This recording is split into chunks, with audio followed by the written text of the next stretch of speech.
If you dig the twisted, admire the outlandish, and are enamored by the unusual, you're in the right place. True crime, the supernatural, the unexplained, now you're speaking our language. If you agree, join us as we dive into the darker side. You know, because it's more fun over here. Welcome to Total Conundrum. Warning, some listeners may find the following content disturbing. Listener discretion is advised. Ha ha ha ha. Hey, Conundrum crew. Today's guest is a powerhouse of talent with a resume that reads like a fan convention's wish list. He's been a vampire, a dragon, a grounder, and an ape. At this point, is there any species he hasn't played? So buckle up, Conundrum crew. This is going to be good. Please welcome the one and only TyOlsson. Hello, Tracy. How are you? Hello, Jeremy. It's funny. I played a zombie too. I haven't played a werewolf though. That's the trifecta I need to get. Well, you were close. You were in Twilight. Very close. Yep. Very close. So you got a little association there. Well, Yeah. hi, how are you? I'm very good. I'm enjoying the last hurrah of summer up here in Vancouver. It's been stunning. I'm staying off the air that's LA like. The weather's just been beautiful. And Vancouver is such a world-class city in the summer. It's like a flower blossoming. Everybody just kind of comes out and goes, oh, because the winter months are so gray and overcast. So I've had a great summer. I've been riding my motorcycle, traveling, and I've probably been out of the province, out of my home for about 3 months. Like I just come home for like 6 days ago, and I come home and I do a little party with my friends and meet somebody, and then I go again. I just had I changed my birthday. So I'm 50 now. I do what I want. I have a winter birthday, and I've had it my whole life. But January birthdays kind of suck because it's kind of hard to get people to come out. Some of them are still in their New Year's resolution. Some of them are broke from the holidays because everybody's kind of tapped out. The weather's not great, so I went to hell with this, and I moved it to August 26th. Perfect. And I did it for a couple of years. It was great. I had a luau one year, went to the beach the next year. And then but ironically, for my actual 50th birthday, I was planning to have a giant one because big 50, who thought I'd make it? And I was working. And then I was working for my actual real birthday and my new birthday. Oh no. So I'm about 2 years late, but I celebrated my 50th birthday this weekend. I'm just stuffing that shit around. Who cares? So I've had a really, really wonderful summer riding motorcycles and camping and flying and conventions and just fantastic weather.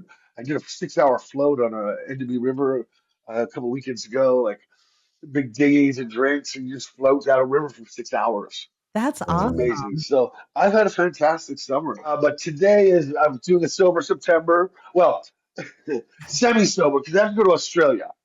I have some Australian friends that I have a couple of beers in Australia. Oh That yeah. doesn't seem right. So I'm like, as long as I'm in the country, I'm going to stay in Canada. There you go. I I'll love do a sober Canada September. Yeah, I have the big 50 this year. So Congrats. yeah. And my birthday's in October, which I'm okay with because I love Halloween and I love spooky season. So it's like Yeah, great. perfect. And we have a big Yeah. Halloween party every year, and we put on a big haunted house type thing for the community. And so I get to celebrate my birthday pretty much the whole month.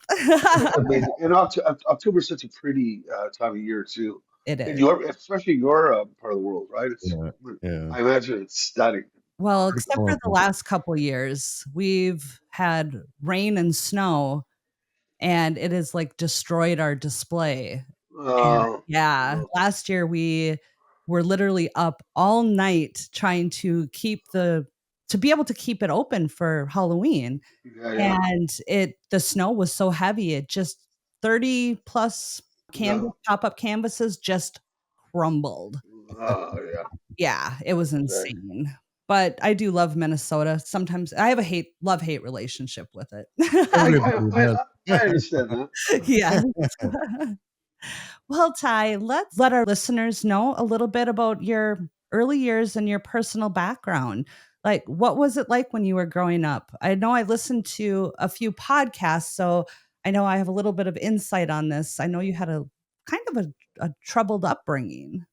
Yeah, there was a lot of domestic violence in my biological home, and I was kind of pulled out of that when I was 10, and then moved around the system through group homes and foster homes for the next 6 years, and there was a lot of violence in the early days and a lot of chaos, and that stuff tends to obviously run over into a child. So my teen years were pretty rambunctious, and petty crime and alcohol and drugs and girls and thefts and chaos, and so yeah, there was a lot of chaos in my early years.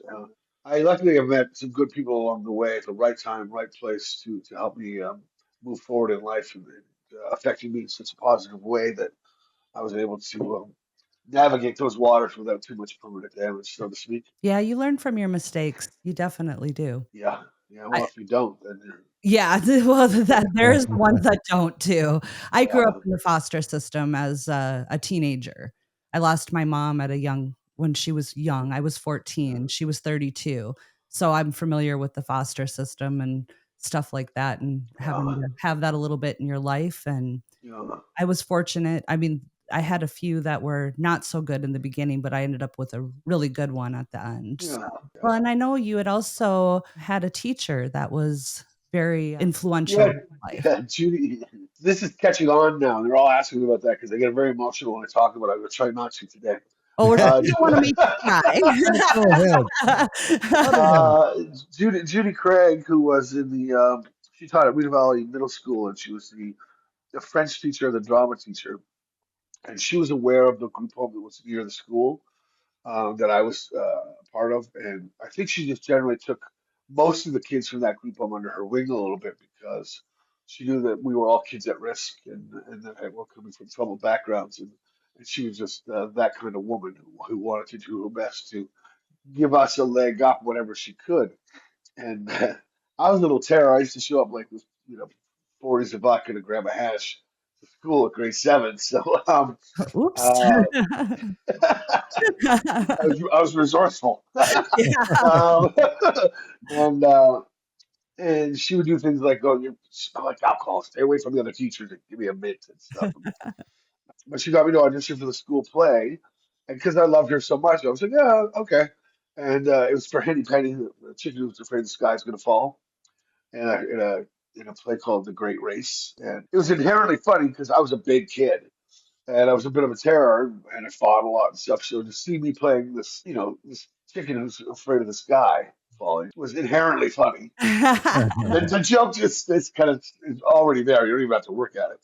And then the following year, I played one of Cinderella's ugly stepsisters, and which is also inherently funny because I was a big kid, and so I think she showed me a little bit of I'm on your team, with like protecting me a little bit from because there was principals and teachers there that always wanted to catch me, so to speak, Hmm. Like I remember one time I was caught in the hall, and the school was built like an octagon with classes in the middle and classes on the outside, and then like a ring road of hallway. And so you'd come around, I was coming in the hallway empty, and I saw the vice principal, but I dodged back real quick, and I ran around the other way, and I snuck to the side. Her room was kind of in the middle, so it had a door from that side and the other side, and I slipped in and she was on the board or something like that. I slipped in, went to my seat, and sat down and pretended like nothing happened. And I was skipping her class. And the principal came in and went, it started going, Mr. Olsson, I'd like to speak to you. And she's like, excuse me, so why? Why are you doing what? Oh, I just saw him in the hallway. She's like, no, he's been here the entire time. I think you must be mistaken. Like, legit fucking lied to him. She didn't like the way he stormed into her class. It was all like macho man kind of thing, and so she fucking covers for me. So it was that kind of stuff. And anyway, so she said you should do this as a living. You're a good actor. You should go to this high school, not as a living, but you should go to this high school. It's kind of like that Fame show where people, visual artists and dancers, I and loved that show. yeah, and oh yeah, okay. And she said, if I get you the application, will you go? Like, will you apply for it? I went, sure, yeah, yeah. At that age, I wasn't thinking about anything, like Right. I didn't give a shit about anything. So she said, I'll get it for you. So she got it. She filled it out. She sent it in. We get a package back with 2 auditions, and she coaches me on these auditions. Then she drives me into the city for about it's an hour drive to the audition, so I can audition. And drives me home, and then she gets the package sent to her. And 3 weeks later, we get the package back. I wasn't accepted, and so she calls them, goes, "I don't understand. He's great. Why wouldn't you accept him?" They're like, "Oh no, he's good. He's really good, but his grades are so low. We can't take him over the Cashman." And she's like, "Oh, well, what if I tutor him?" And so she tutored me for the rest of the year. Nice. So I could get my grades up. And then I got into the school. And I think about the extent that she went out of the way of being a normal teacher to make that happen. And I almost failed every year in school. I got 55s every year. Because again, I don't, it was like, I was thinking about today and not tomorrow at that stage of my life. How do I survive today? And but my last year, I had a lot of older friends. My last year, I kind of realized prior to my last year that all my friends that were a grade older than me were all going to theater school. They were going to college at theater school. I'm like, you can do this for a living? And I was like, really? Okay. And so I went from getting 55s every year to graduating on the dean's list and having a 98 in drama. Wow. So, so it was, once I went, oh, you can do this? Okay, well, I'll show up. Uh, and then I went to a school in Vancouver called Studio 58, and which was kind of the perfect school for me because I've been so fortunate that things happen for a reason. One of the best schools in the country is called National Theatre School, and it's turned out a lot of fantastic actors. I was not right for that school, even though I was talented enough to go there. I wasn't right because I was so raw. I was not a kid who had grown up in doing community theater, and his parents were in the theater, and like I grew up fighting and drinking and fucking surviving. So I wasn't ready to go to that level of it's the equivalent almost like the rich kid school of drama. Not because they were rich, but because they had so much experience Right. leading up to that. And I ended up going to theater school, Studio 58, that just loved its damaged toys. You know what I mean? Like they loved everything that was damaged because they were like, that's something who were talented, but also had some life behind them. Right. And so I think it was again one of those just fortuitous things where I ended up making the right choice and going to school that was perfectly suited for me. I was got kicked out of it a bunch of times too, but so I it's love life. that. I was doing a show once with it on War from the Planet of the Apes, and one of the animators was saying, "Hey, you did a great job. We're loving animating you. Your face is perfect to animate." No, no, no, man. Like, it's like we're getting down everything, even that little sniffle you do. I was like, "Oh, Jesus." I'm Yeah. like, "Great. My gorilla looks like he has a cocaine habit. I love it." How was that? And I'm the kind of guy to make those kind of jokes all the time too, like hook or blow kind of jokes. Right. So, and I realized, I mean, the way you sniffle, motherfucker, people are gonna think you're a crackhead. Like, I'm like, you're just setting yourself up for gossip. I mean, it's so. I ran it. Somebody told me, I can't remember who it was, but it made me laugh one day that they said they love being on set and going, "Oh wow, man, it's so drunk," and just make jokes like that. And I was like, "Oh, that's a funny joke." And then I went, "No, Ty, people will believe you. Oh. People will believe I'm known to enjoy a cocktail from time to time. So you don't think about the repercussions of this. Ooh, like Right. we're in a world where you have to put up a disclaimer. This is the joke. This was I was kidding. JK, yeah, JK. yeah. So speaking of It's gonna planet, be funny. It's what I should do is like go over there instead of blowing my nose, pretend I'm ripping a big line or something like that. They'd be like,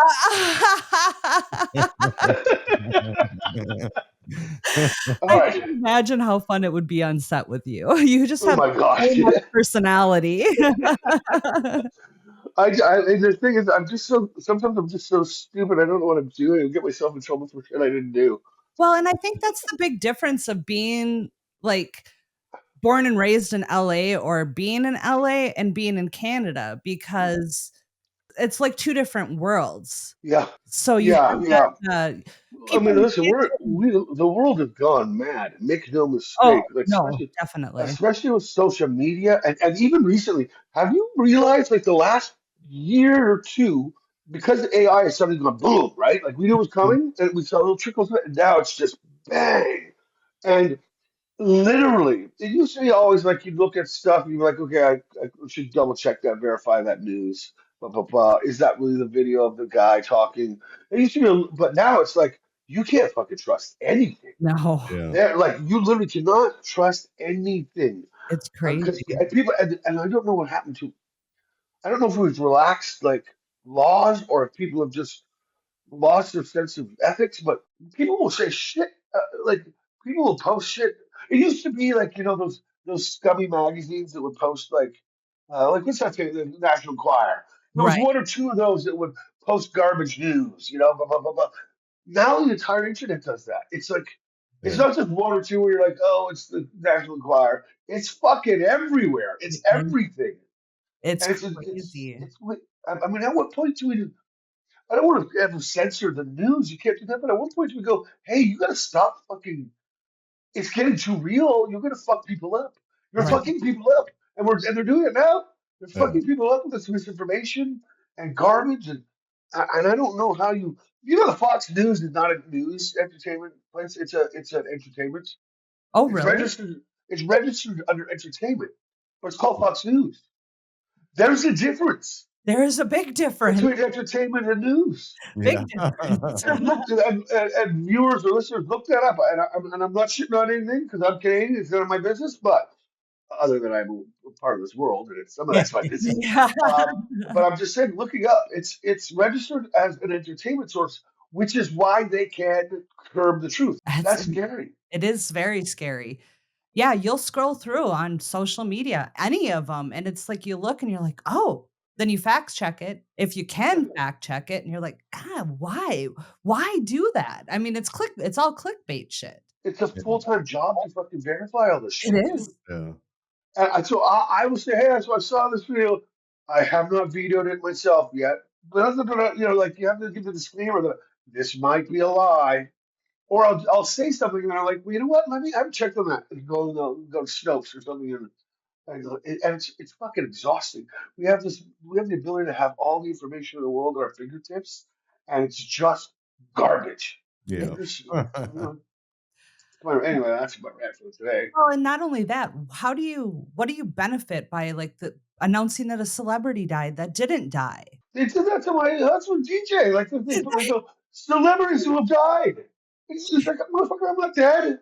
Like that, that should be illegal to do that. It should be. Yeah. I never believe anything I see. I'm like, well, then I'll check it. Like when Ozzy passed, I was like, no, Because you know why? Because they said 2 days earlier, somebody else had said that he had passed, like false news. oh, They said there was a bunch of places saying false news that he had passed. There was news people saying that he was going to Switzerland. None of it was true.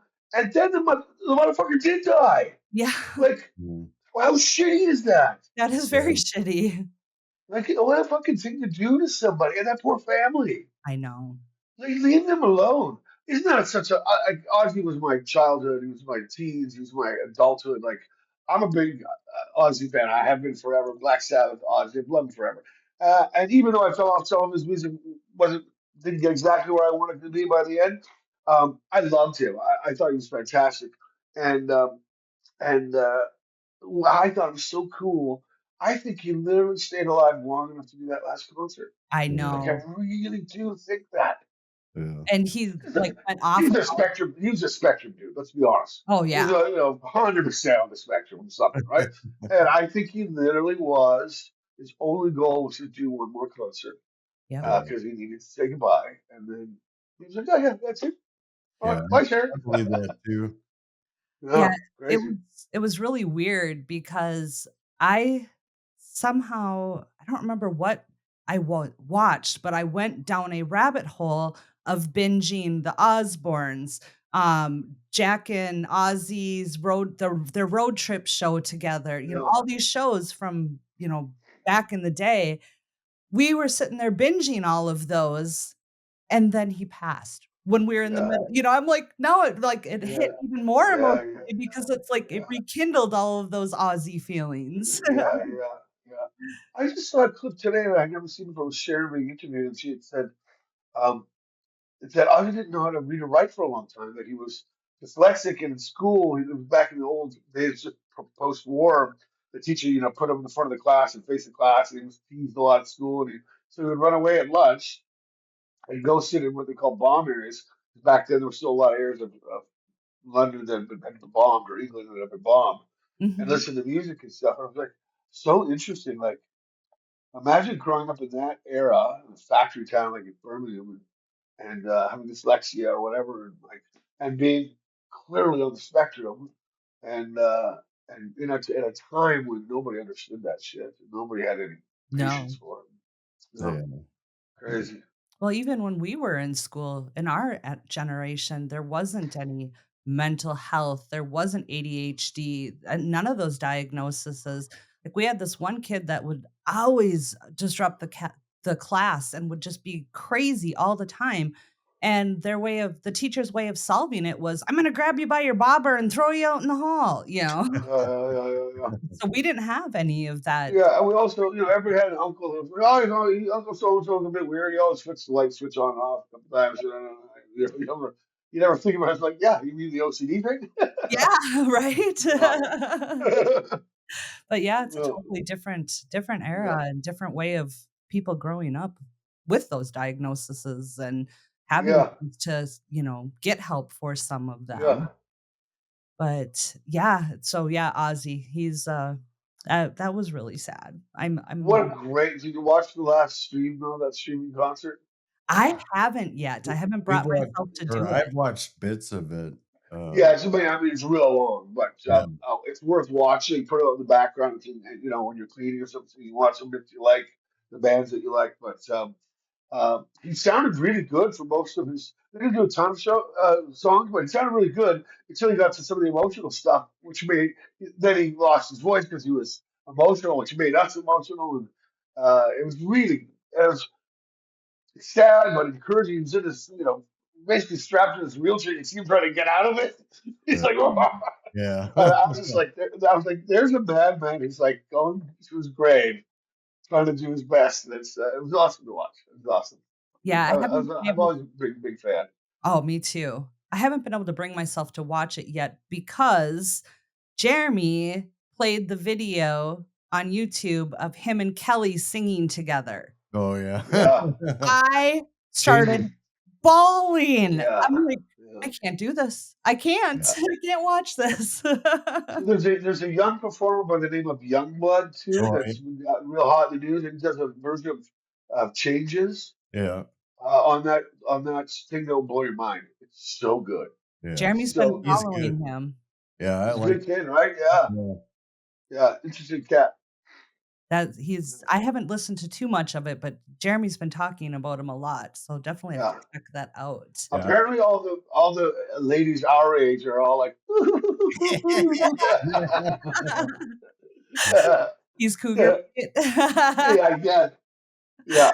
I love He it. kind of got almost like a Mick Jagger feel, like when he was young, Yeah. Yeah. that giant smile, kind of almost feminine lips with a giant smile, but deep sunk eyes, but lean and like he's a handsome dude. English accent too, bastard. Yeah. Yeah, And right? and he can sing, asshole. Yep, didn't get that talent either. Uh, The only accent that we have is, well, for us in Minnesota, everybody loves to make fun of, and I'm yeah, sure you get a little of that. Well, you don't have, Minnesota.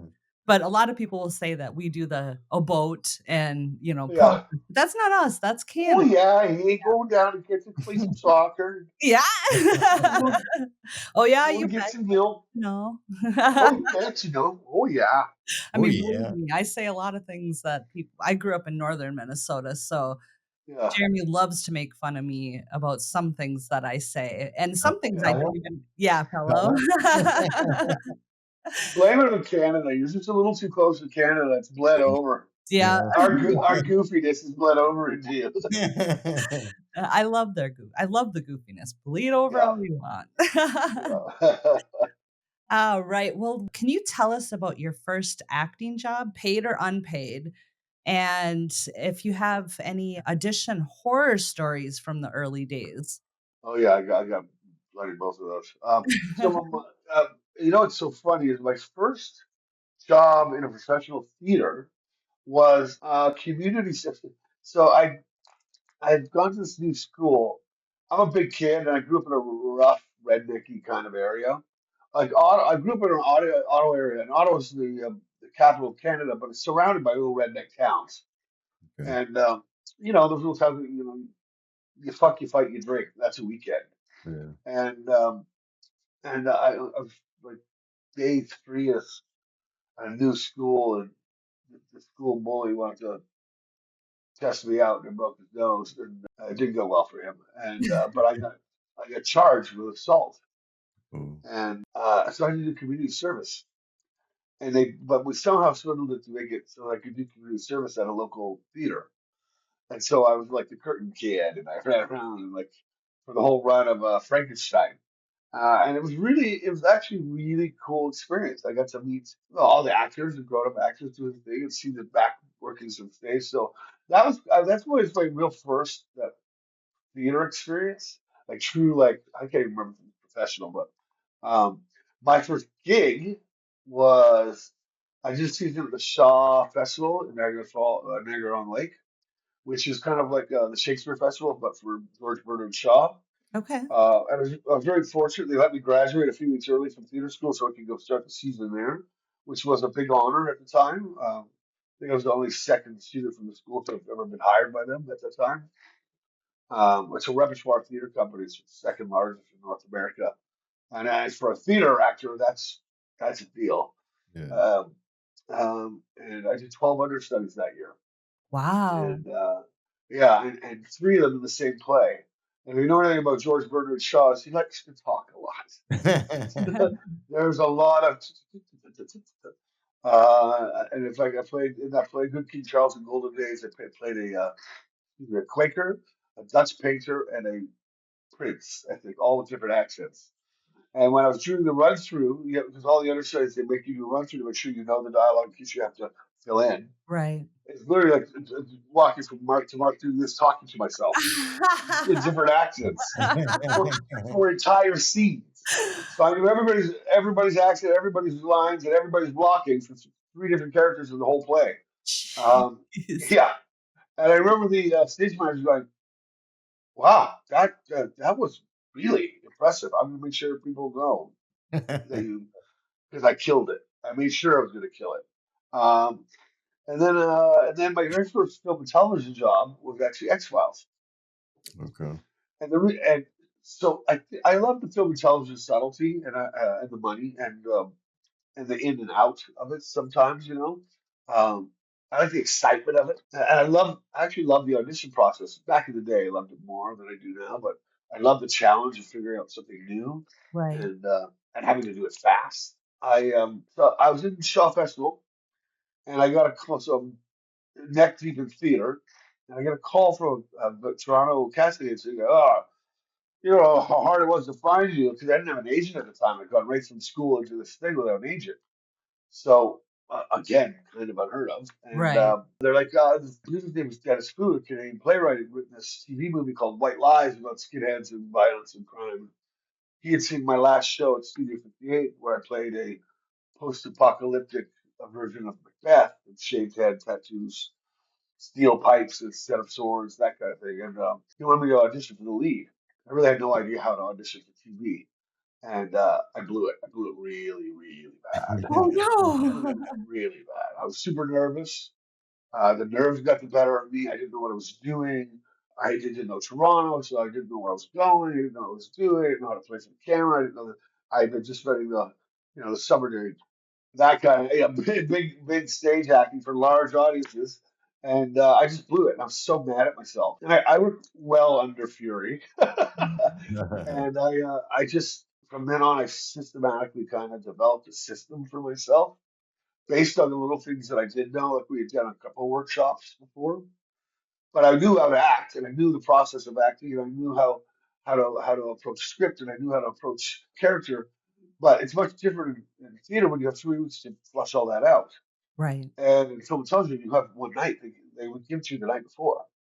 So I developed a system for myself to be able to do it efficiently, effectively, and flawlessly for the camera. Do you know what I mean? So I was like, I knew where everything was. And so I became very, very good at auditioning for film and television. And I will arguably say way ahead of most people at that time. Wow. Just technically knowing how to do it because I'm so pig at it, man. I'm never gonna look like an idiot again in front of that camera. And there's a magic when you decide I will never look like an idiot again. And I mean, and not like I'll take chances and maybe look like an idiot because it's funny and that's my choice. But I will never look like somebody who's bad again. And once you give yourself that freedom, you'll do fucking anything to look good. And what I mean by that is I broke rules that you were not supposed to break. I would move the reader if they weren't in the right place in the room. I would cut dialogue. I would change dialogue. I would rewrite shit. I would come in and hand them the sides that they were going to read because I had edited them. uh, because I was like, I would rather you think I'm an asshole than you think I'm a bad actor. Yeah. And I didn't do it as an asshole. I Right. would try to do it as gently and charismatically and charmingly as I could, but I would stand my ground going, no, if you stand there, that's like, look at this right now. If my reader's here, what do you see? Your The profile. side of my Yep. face. Your profile. And back in the like early 2000s, you'd get casting directors who would stand right there. I mean, you can't see my face. Right. Stand there. You stand there. The camera's here. Now it looks like I'm talking to somebody. Right. And then I would go, and the next person's over there. So the camera catches me there. And if I see a plane going overhead, it's up there. You see the plane? Yeah. Yeah. Yeah. Yeah, shoot it down. You see that? Yeah. So, and I learned to create a world. I realized too, it's like my job is to create a world outside of here so that you see it. You don't have to see the other people. Right. I can tell you what that person's thinking. I can tell you what if that person's good looking or not. Right? You I can definitely. also tell you if she's looking at that fucker. Right? You can see that, right? Oh, yeah. Definitely. Yeah. So I learned to do that. I learned to not rely on my reader because my reader might be an unemployed actor who's not very good, or a casting director who's a failed actor. Right. And so I learned to go. I'm not. If they're good, I'll take their choices. I'll run with them. But I learned to never depend on them. So I decided what that line affected me as opposed to what that unemployed actor might have given me. If that makes sense. Right. I controlled everything. I was like a Nazi, and I knew how to put it on tape really well. And I very early started. As I got a little bit more jobs under my belt, I moved the family out of town, so we were an hour out of town. But the problem is, if you were coming in for a 9 a.m. audition, it was a 2-hour commute. And so I was also one of the first people to go, I'm not coming in for this. I'll tape it. I'll tape it because we were doing that. Right. But I was like, you all know me. It's Vancouver. It's a small community. You've seen me before. Unless it's a producer or director, you don't need to see me. I've met you. I'll do a better taping on my own than you will in your studio because I can do 2 or 3 takes and I can light it. Da, da, da. Right. So I started being one of the first people to go, no, I'm going to tape it on my own. I'm not coming. You don't need me to come. Because I was a young family father, right? So I was like, I'm going to waste 4 hours of my day to come in for a 5-minute audition when you know me, and I've done 20 of these roles. This is number 21. If you don't know me by now, come on, guys. Well, in So, one of your interviews, you talked a little bit about how you Hollywood's so forgetful. Like you would go in and you'd be clean shaven, but they couldn't see you as playing a bad guy, even though you'd played a billion bad guys. Or you'd go yeah, in here. my first 10 years, I played villains. I, Right, I, I came in, I mean, when I graduated Studio 58, I was fit because I was playing a role that was very fit. But the truth is, as soon as I started working in the film industry, typical fucking kid from the orphanage, and I'm years to. My first job was X Files, and I come home and my wife at the time was like, "How was it?" I'm like, "The food was amazing." I'm not even talking about being on one of the hottest shows in the country at the time. I'm talking about the steak that they served in catering. Like typical poor kid is like all of the food. I worked right out of the gate and I was really busy and I put on 25 pounds I think in 6 months. wow. And the thing is, I'd get fat and they wouldn't stop working. I'd just change the roles. Yeah. And yeah, I played bad guys and thugs and drug dealers and bikers and bouncers and stuff and orderlies. I played a lot of stuff when I was young, and I played some military. You know, I played a lot of stuff, and then and I got fat, but I still played kind of versions of that. And then, because I put on 35 pounds for X-Men 2. And my wife was pregnant with her second child at the time, so it all worked out real well because we were all eating like for 4 or 5 people at that point. And I put on a bunch of weight, and then I peaked out at 265 for X-Men Mitchell L'Oreal, and you can see it when you look at me. And then I got another job where they're like, "Don't lose weight. We like this guy fat." And I was like, no problem." And because I like to eat. The poor kid's like, and I kept it for about 4 years, and I kept working. And then I got a role in Mark Bingham in Flight 93, and the director tentatively, kind of discreetly asked me to lose a few pounds. Can you maybe drop 5 pounds or so? Because I was too heavy for the kid. But it's a real character, like a real life person, right? Right. Right. So I only got the audition the night before, so I didn't have the time to do all the research. But when I started looking at the research, I was like, Mark Reagan was like 6'4", 220. I'm like 5'11". I'm just under 6 foot, 245. I'm like, ugh. So I started. So I lost 3 weeks. I lost 15 pounds, Wow. real weight too, and then I lost during the next 3 weeks of shooting. I lost another 10 pounds, and then I was close enough to the weight. I was getting close to the weight I should have been. Within, I think now it's down to probably 220ish, 215. Then I was like, and now I was in the habit of working out again and eating right. So I dropped the rest of the weight back down to my healthy weight of like 195 ish. So I went from, in a very short period of time, I went from like being 265, 250. As soon as I stopped eating from X-Men 2, I lost 10 pounds. So I went from 265 to about 250, around there, hung around there for a while. And then when I got told to lose the weight, I was down to, a very small period of time, I was down to 195. I was back at fighting weight, so to speak. And then I kept it, and then I started getting leading men roles. And then I did that for a bunch of years. And then I think I got lazy and put some weight on again, and those started to change again. But yeah, when I was fit doing these leading men roles, and I'd see auditions coming in, I'm like, that role sucks. It's just the classic good-looking guy. But this role, though, is a good one, the bad guy. Oh, we don't really see you as the bad guy. I'm like, where the fuck did you? The Where's best part about that is like, have you looked at my resume? Do you know what my career is about? Like, I've played 5 good-looking guys and 50 murderers.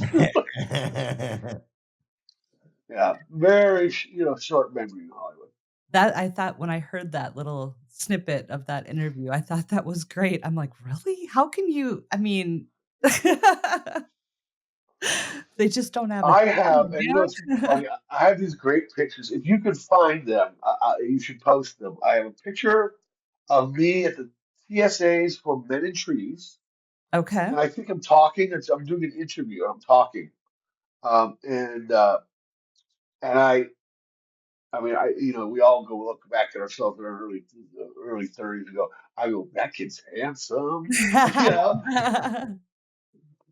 it's only 4 years after there's a picture of me doing The Ranch, a show that was on Showtime, where I am like a giant doughboy kid. It's it'll blow your mind.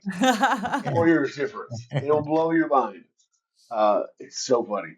I might have them. I might even send them to you. I'm just looking to see if it pops right up. Oh my God, so good. Where is it? Oh, wow. Wow. Look at, I can barely open my eyes. I Yeah. barely recognize you in that. I know. And Wow. then, so I put a bunch of weight on for X-Men 2, right? And I have that picture handy too, I think, somewhere. Well, just so you have a reference before I show the next one. X-Men 2 is, yeah. So this was the same period of time, A little yeah, there you Oh, right? wow. Yeah. Okay, now this is, I think I have it here.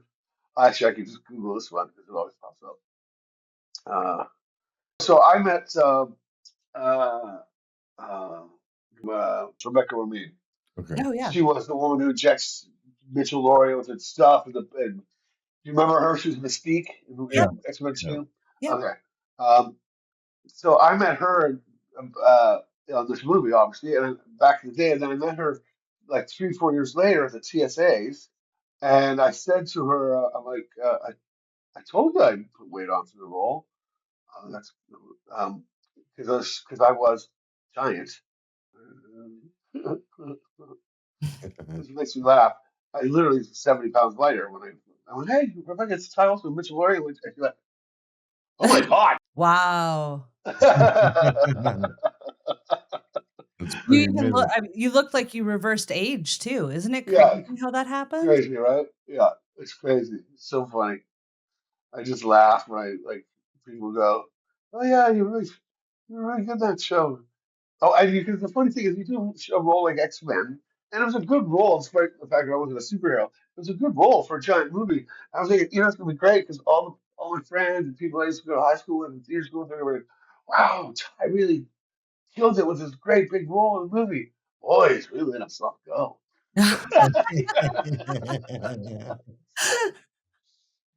That's great. Anyways, I love showing the two pictures because they're so wildly different, They are And wildly it's different, it's only because somebody gave me a job and said you need to be this way for one, that way for the other. right? And this is me unemployed. We're in the middle. Well, you've had so many roles, like different, like you said, you've done so many different like characters. You've done everything other than you said even a zombie, right? Nope, I Just play not a zombie, no werewolf. werewolf. But The you've werewolf. been the leading man in Hallmark movies. Yep, Shannon Doherty was one of your co-hosts. Shoot. DJ Tanner. Why can't I think of her name right now? Candice Bure. Yes, Oh yeah. were with Yeah, her. she And was lovely. I had such a great time with her. I had a great time with Shannon too. Rest in peace, Shannon. yes, Um, she was. I know she had a bit of a reputation of being kind of sometimes a difficult person to work with. We got along great. I got did to tell you. Oh, right from the beginning. And 'cause she was a smart ass, and I heard that she was a World of Warcraft player. I was like, hey, Shannon, like day two, like I hear you play World of Warcraft. She's like, yeah, you got going on in your trailer. You play like this. She's like, yeah, I'm like great, because I got my PlayStation. That means we don't need to talk. I'll talk to you later. and she laughed, and we fucking hit it off. And it's like I get along with her great. And what a sad story that yes, her struggles with cancer. And I just want to throw this out there because my husband's a SAG member. It's a travesty to anybody who's listening to this part of SAG that you, in the SAG union, you have to re-up your health insurance every year, which means you have to work a certain amount. Some number of years ago, they decided that your residuals do not count to that income. So what happens here is they're saying you have to actively work a new project every year to qualify for health insurance, a certain amount. Wow. But let's say you're an aging actor, you're 50, the roll slow down. Let's say you get a car accident, you don't work that year. You lose your health insurance in 1 fucking year. 1 year. yeah, Shannon Doherty was on what, three giant, long-running, massive millions of dollar shows? How much fucking money did this woman put into the SAG healthcare system? And she died without fucking health insurance. yeah. Oh. It's It is criminal. it It is. is criminal that they are doing that to their actors. And tell me, when do you need health care? When you fucking retire at 65. When you stop working, you lose your health care, is basically what they're saying from SAG. Yeah, That is criminal. You put money, so even in Canada, I have universal health care. I don't fucking need it. But my union has an extended healthcare plan for dental and blah, blah, blah, right? If I make a certain amount of money, if the producers match me, they put 10 grand in that year. Well, they only need 1,500 for my health insurance because I have universal health care. That rolls over. I right now currently I've taken out 50 grand because I will never use it all. right. I'm going to take the kitty out and I'm going to use that to pay my taxes because I will never use that. But it's there for me to roll over. So if they did that in the States, somebody that Shannon Doherty would never have lost her health care. She paid into it Yeah. for $1 million. And where does the fucking money go? You earned it. They put that in on your behalf because of the money you earned. And now you get sick 1 year, you can't use it. It's You crazy. get 1 year health care. SAG members, fucking talk to your people. This is not fair. Yeah. It drives me insane. Well, It and drives me insane. not even just SAG, just in the US in general. When Jeremy and I left the corporate world and started our own company, we looked into getting health insurance, and it would have costed us, what was it, $1,000 a month, and that was With like a $20,000 deductible. $20,000 deductible that had to be met before they would cover anything, and it was 80/20. So we would have been paying like $50,000-$60,000 a year to just have health insurance that didn't even cover anything until a certain point. Yeah.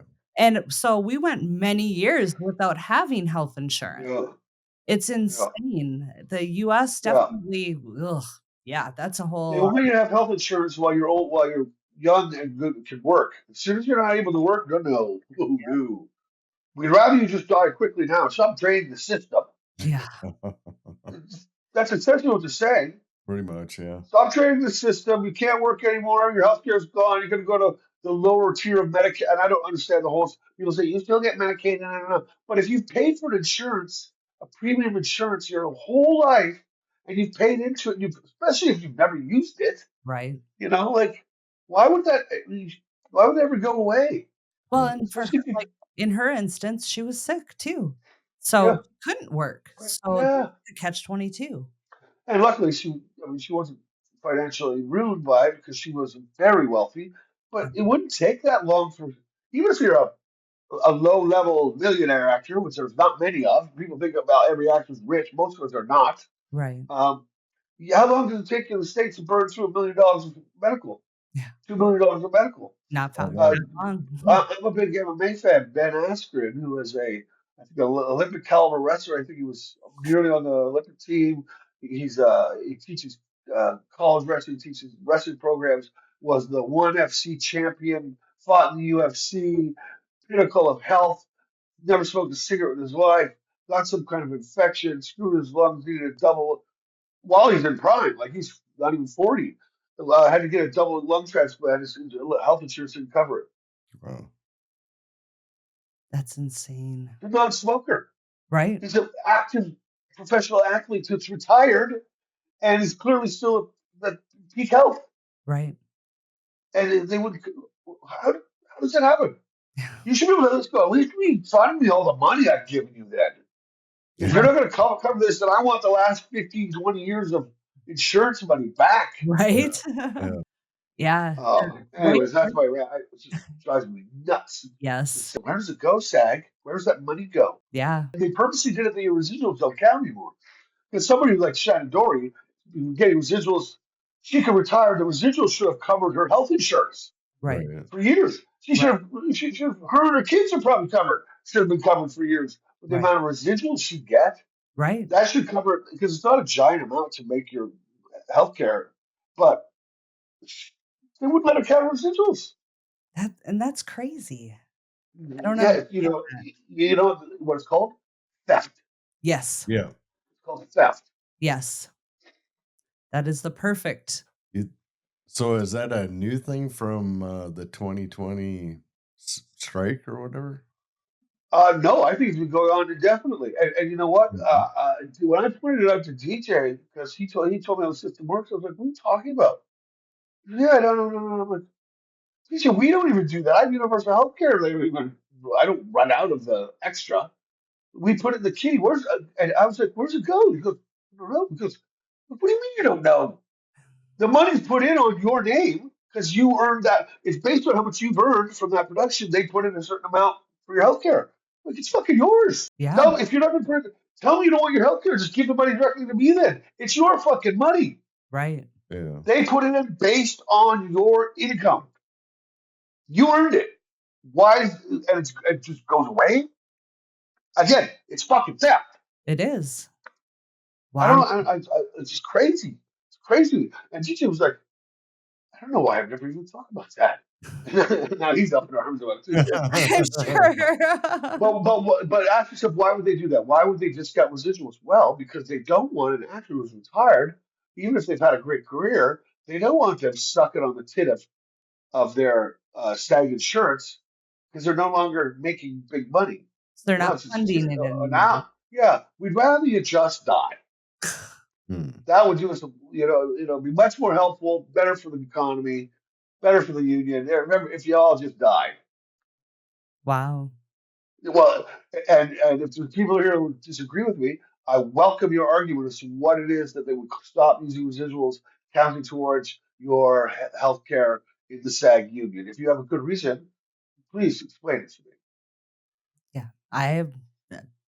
You made the very so I can't even spit it out. So, It's so so you're not a infuriating. SAG member? No, he's in Canada. No, no, and I could be, but but not anymore. Oh, yeah. I'm sure they would find a reason to say no. No, no. We have reciprocal agreements with Canadian unions and SAG union. I just wasn't working on enough SAG projects to make it worth paying the money Oh, to uh, to get in there. Yeah. And also, thank you. I have health insurance. Right. yeah. I'm covered. So with all the roles that you've done over the years, like we touched on Shannon Doherty and Candice Bergen, but this Who is was lovely to you also, by the way. yes, She's I've lovely. I've always kind of wondered about that because she has kind of a stigma too these days because she kind I of know she's had some shit come out that wasn't nice, but I go from what I saw. There's so much of this people talking. Well, did you see it with your own eyes? Did you hear it with your own ears? Were you right, there personally? I like to go from that rule right, because I've been the victim of people going, I heard this. Well, half of it's true, but not from the angle you're seeing it, or you only know half that story, or you only she was lovely to me, and I'm not religious, and I understand that she's much more religious than I am, and a lot of people, but we got along great, and she was a good humor, a good scene partner. It's so funny actually. I'll tell kind of a sweet. I think it's a sweet story about her. We were waiting backstage, and backstage to walk into the set mhm, because our character was answered, and the sound guy tells a joke that's a bit off color. The sound guy's with his little tractor. We're waiting to go in, and he makes a joke that's a bit off color. And she was a producer on I think it was a Lifetime movie or something. She said, "Excuse me, your leading lady and producer is standing by right here. That's not appropriate." And I even kind of mentioned that the director had mentioned at the beginning of the show. He's like, she's very religious. And, oh, yeah, cool. But I don't clock it that well, right? right. And being me, it's like the travel from here to here is way too short. uh, and uh, and what he said was so benign, and I was like, we're like 2 weeks into the shoot. I'm like, uh, I have I have said much worse. I know, but you can get away with it. But she was so sweet. Because you always kind of flirt with your leading lady, like to whatever extent people get along. Do you know what I mean? Right, Joking, blah blah blah. And we were supposed to be lovers, so there's right, you try to you want to get along if you can. right. Um, and I had a moment of panic, going, "Oh fuck, what have I been saying and doing?" If that's just got her to rile up like that, and she's a no bullshit lady when she wants to be, you know what I mean? Yeah. Um, but she was fantastic. I don't know any of the controversy, so I don't need to I hear it. don't know So, much of the controversy. I was talking more of the religious, yeah, but yeah, because I know when she was on like Dancing with the Stars and stuff like that, she had kind of, set boundaries and said a few things. And I don't know any of the controversies that uh, she might be rumored to be in. But with her being a child star and getting to where she is to this day and making it through, the claws of Hollywood, I think yeah, that's amazing. Because yeah. We gotta remember that too. It's like I just know the whole Justin Bieber thing. Like, fucking, relax with a kid. The teenager with $100 million.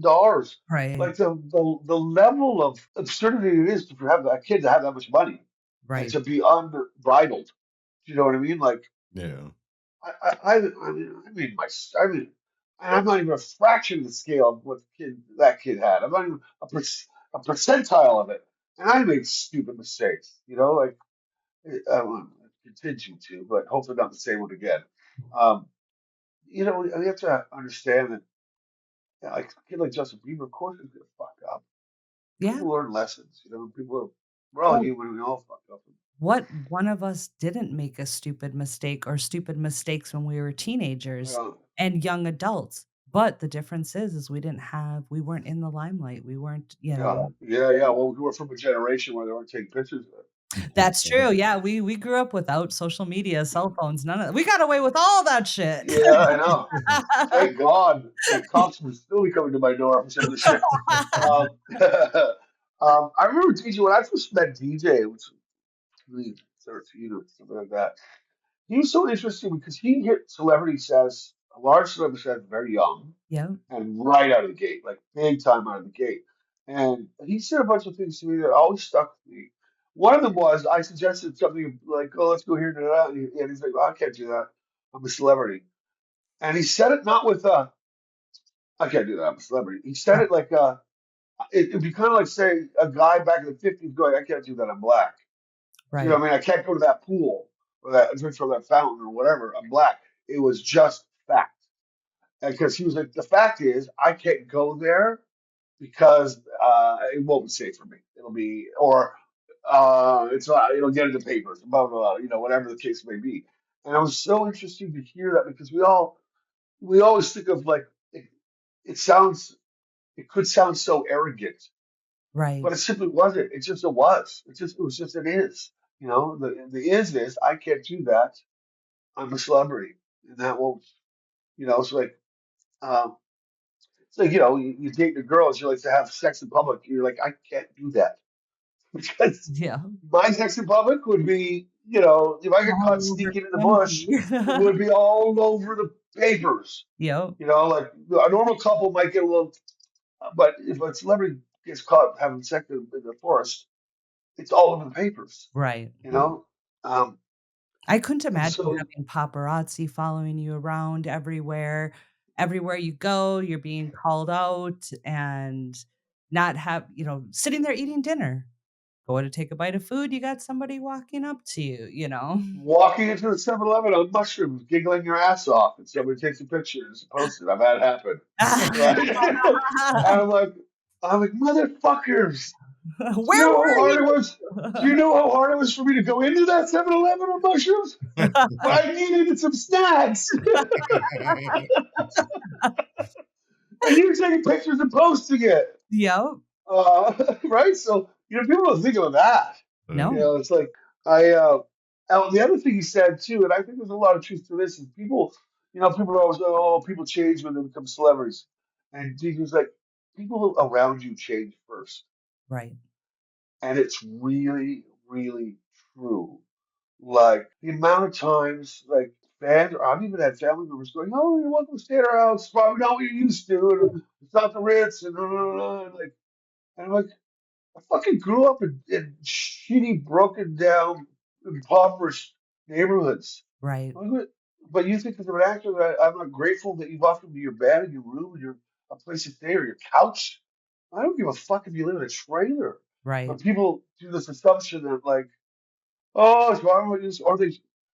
I just, I'll tell you a heartbreak story. I was just at a convention recently. I met a great group of people, awesome. Stayed a few extra days, met some people. A couple of them I think are going to be buddies for life. And one of the group was a little on the outskirts. And we'll get into it because I don't want to embarrass his people personally. But I said to them, you guys are all welcome to come to my house. I have extra rooms. As long as DJ's not in town, there's always extra space.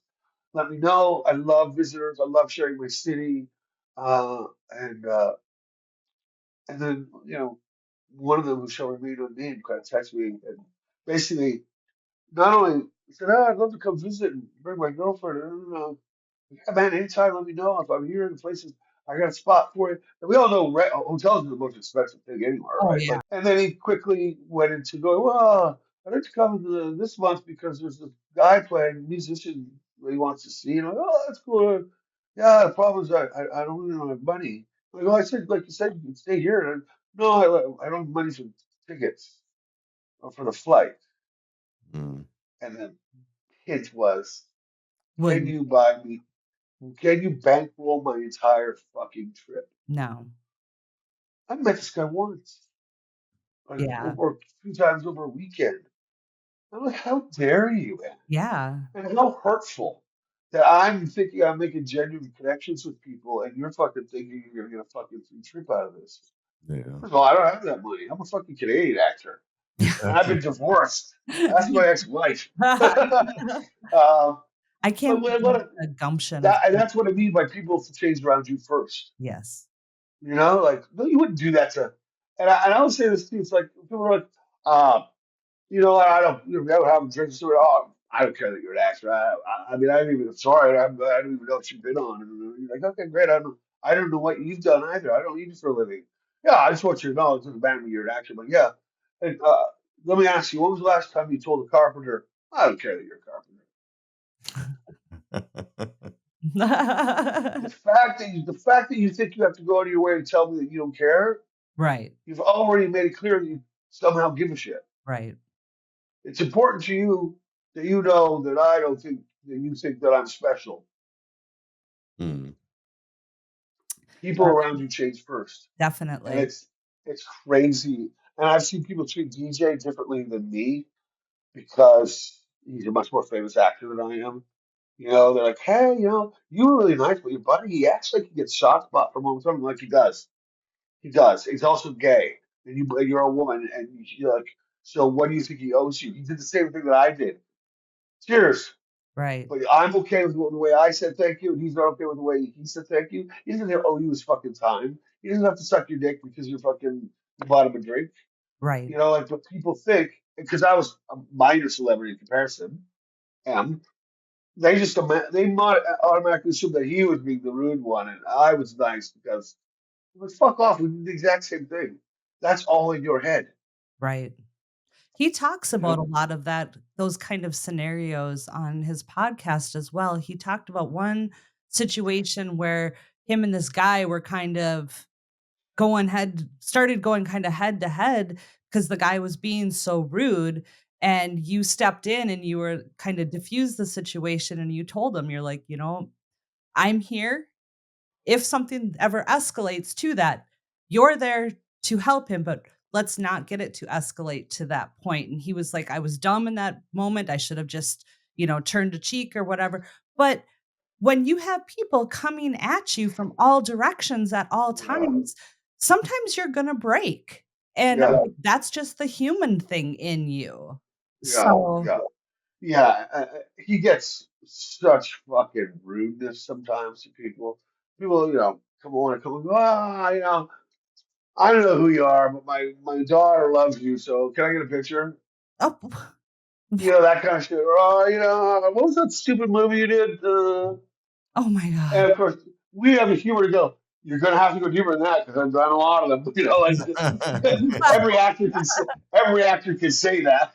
Um, But also the disadvantage too is that DJ's like 145 pounds wet. Like, so Right. people think they can muscle him a little bit, right? Yes. And uh, yeah, we have those debates, like vice versa too, right? Like there's times the whole thing about that night was when the DJ came closer. I mean, it's nice having a grizzly bear behind you, right? Let's be honest, it fucking Right. empowers you. It Yeah. empowers you to go, I can fucking tell you to go fuck yourself. And, and we had a bit of that discussion where it was a little bit like, of course I got you. You do have a grizzly bear behind you. But is that fair to me or is that fair to them? And is that the best we can do in this situation? Right. But he turns it on me too. Like, I was at the same bar actually. Then the bed. Maybe we should stay away from that I bar. was gonna say, And maybe we go to the bar. and there was a woman who came in and she was pretty bombastic and pretty like larger than life and in a way that I'm like is cool, but It's also with a lot of masculine energy in a sense of like, if you were a man, I would probably react to your level of like, do you know what I mean? Right. So it's just always a bit shocking when somebody does that. Like it's almost like if a guy comes in like that and he's tiny, you automatically assume he's got a gun or something because you know what the fuck is that about? Do you Right. know what I mean? Because it's offensive, a little, you know, like it's elbows up kind of thing. Anyway, she sat down and she started kind of being, you know, quippy, quip, wanted to share wits a little bit. And so I did too, and you know, started off a little bit kind of like music, you know, entertaining, and then started to get a little sour between us, just a little bit. And I, because I'm 50 now and I'm a grown ass man, I go, hey, you know, let me pause. Time to tell me. We're both doing this little chippy battle of the wits thing, and you know we both been drinking. It's gonna go sideways. Can we just let's agree to stop and start again? My name's Ty, you know, and I really tried to use it as a disarming, like no, it was really up to that point no harm done. But I was like, let's just start this again and not continue this game because it's probably gonna get long. And she just fucking doubled down, What? and I was like. Oh, okay. Obviously, you're just a meh. And I used that word that Jim Jeffries really likes. You Yeah. know, the Australian ones love it. Yeah. Yeah, you know the word I was talking about? I'm pretty sure I do. Yeah. That the North Americans don't like so much. uh, um, see you next Tuesday. Is that the yeah, see you one? next Tuesday. Yeah. And when I told CJ this, he was really disappointed in me that I used that word. And I was like, I get that. It's not my best. I wish I was more clever, but also I'm not sorry. Sorry, not sorry. I'm not sorry, and but we had a real long discussion about it, and at the end of the day, we agreed to disagree because and I love him for this, and I love this about our relationship. We call each other out, right? We try to make each other better, Hmm. and he's not wrong for calling me out at all. I still disagree a little bit because because the example is it's like sometimes. It is good to go and release the grizzly bear behind you. You Right. know what I mean? Sometimes it's like, yeah, excuse me, DJ, I've got this. You know, and sometimes, yeah, I'll see you next Tuesday is exactly what I should say to that lady Right. Yeah. because I was really went out of my way to be as, and that's the thing. Do all the things you can do to be proper and appropriate and diffuse the situation. Man, sometimes people need to be. Sometimes a guy needs a fucking slap in the head to smarten up. Yeah. And sometimes a lady who is not a lady should come around next Tuesday. Yeah.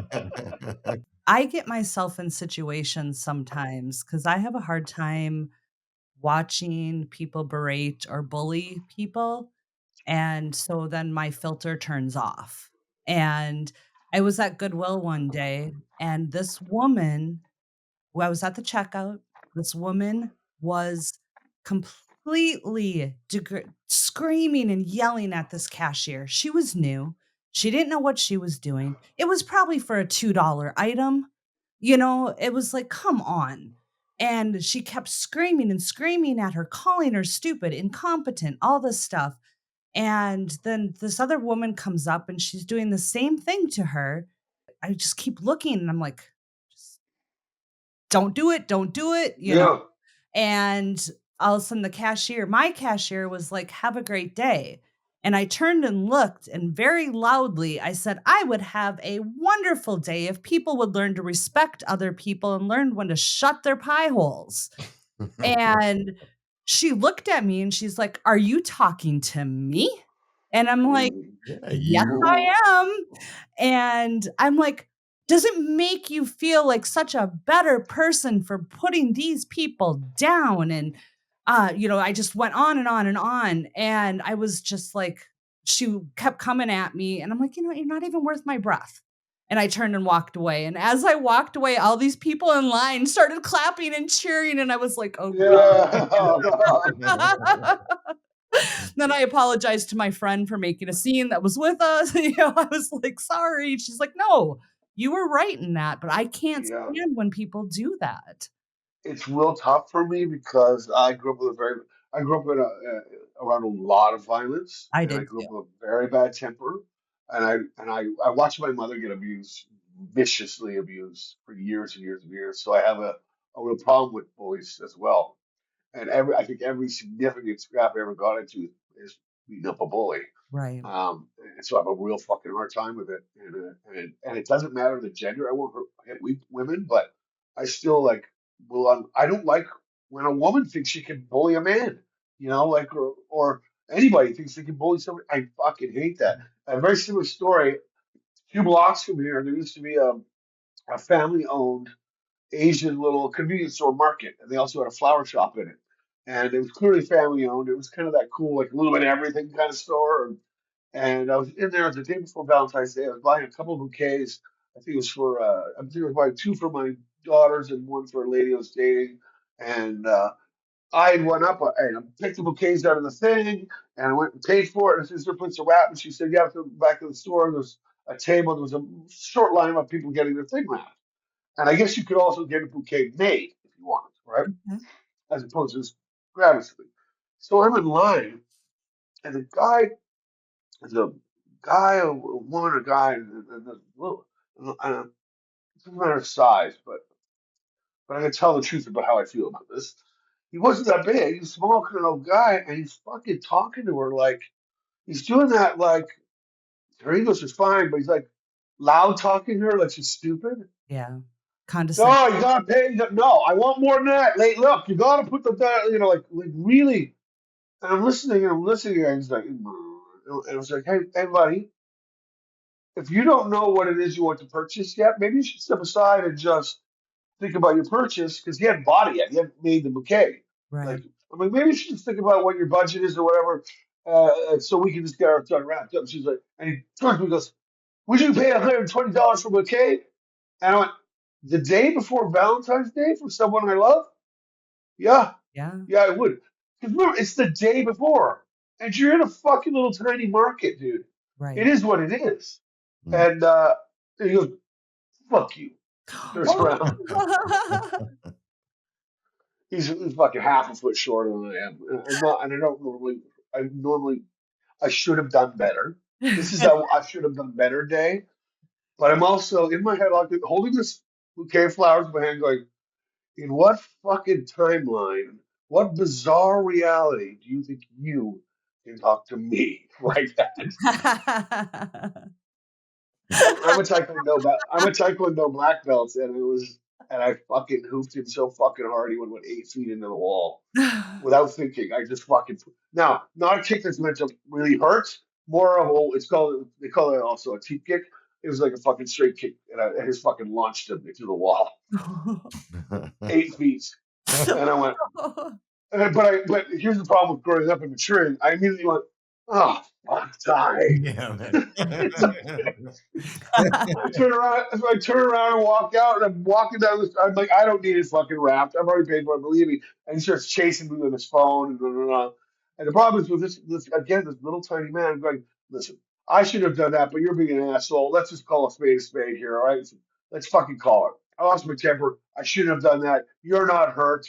I was an idiot. It makes me look stupid, but you were being fucking rude. Right. Let's leave it at that. He's like, no, you want to stand? $1,000, $1,000, or else I'm going to sue your ass. Oh. And I just looked at him, and I looked at the dumpster in the alley that was sitting right there. I looked at him, and I looked at the dumpster. That's and your back at him. home. And I'm like, shut your fucking mouth. And I walked away. And I think he saw the dumpster because I'm like, your next trip is going to be there. And you're not going to remember your own name, let alone your mom's name or whoever the fuck you're buying flowers for. But my point is like, we're in this world where like people are just, we've lost all accountability for it. People are behind keyboards and saying shit that's fucking vile. And how do you guys deal with those trolls like that? Oh yeah, and people think I chastise my friends like I don't like I feel like I'm a man's man, but if I have buddies going on that fucking whore, hey, we don't do that enough. Unless you're telling her she's a good girl, we don't use that word. Right. Unless you're, doing a sexy compliment to somebody you know, because men have been fucking calling women whores and sluts for years for doing shit we like, and I fucking hate that. Right. And also, if I have a girlfriend that's like immediately wants to talk about how her ex-boyfriend's dick was small, I'm like, what are you doing? That's the same fucking kind of shit. The same kind of. We never used to do that stuff. We Right. never used to have that slanderous fucking vile thing where I believe an asshole. It's not a bad thing with slapping an asshole in the head once in a while. That's how we used to remind them that there's a hierarchy to the world. You can't go around calling people assholes. Right. It's the problem with hockey. You got rid of the enforcers, right? And I'm not a giant Jordan Peterson fan, but he has this great line where he talks about it used to be a society where the strong leader men that were, for lack of a better word, like the strong alpha males in society used to be what kept the psychotic males in check. Hmm. We don't allow that to happen anymore. I don't know the answer to this, but you know what I mean? We don't allow that to happen because somebody needs to tell those people at the cash that you're listening to, what the fuck are you doing, bitches? Stop talking like that. Yeah. You can't do that. Somebody needed to fucking boot this guy into the wall Yeah. because clearly he thinks that he can go around fucking bullying people Yeah. and telling a guy like me that to go fuck himself when I'm trying to talk reason to him. You Right. can't do that. You just can't do that. I'm not that guy. Now, I walk away in a lot of situations, but that would we've gotten the same. I'm not a big Trump fan. I'm leave it at that. I'm Canadian, so I'll be polite about this, about my politics. But I don't blame his actions, not his appearance. Blame his actions, not his penis size. Blame his actions, not his weight. Right.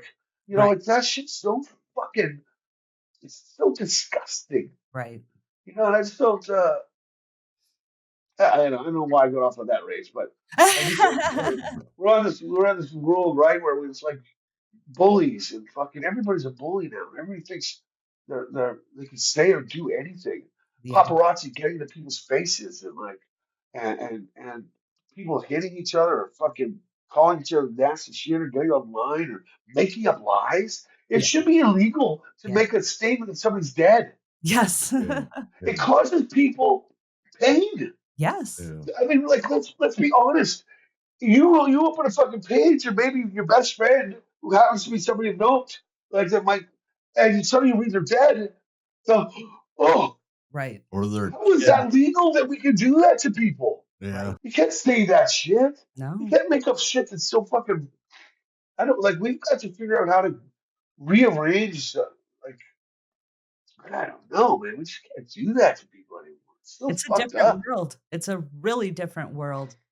I mean, as much as I love social media and stuff for being able to promote our podcast and to hear other people's podcasts, and you kind of get an insight on your, the people that you follow and the people that celebrities and stuff. You get to see a little bit of the backside of their life where you didn't get to see that in our day and, in our era growing Yeah, up. yeah, And it's turned into there's sometimes I'm just like, God, you just scroll and it's like, you don't even see your friends anymore. All you see is ads yeah, and things that don't relate to you. yeah, I'll yeah, mention something to Jeremy and then my phone is inundated with it. It's like I'll mention some kind of new product or something.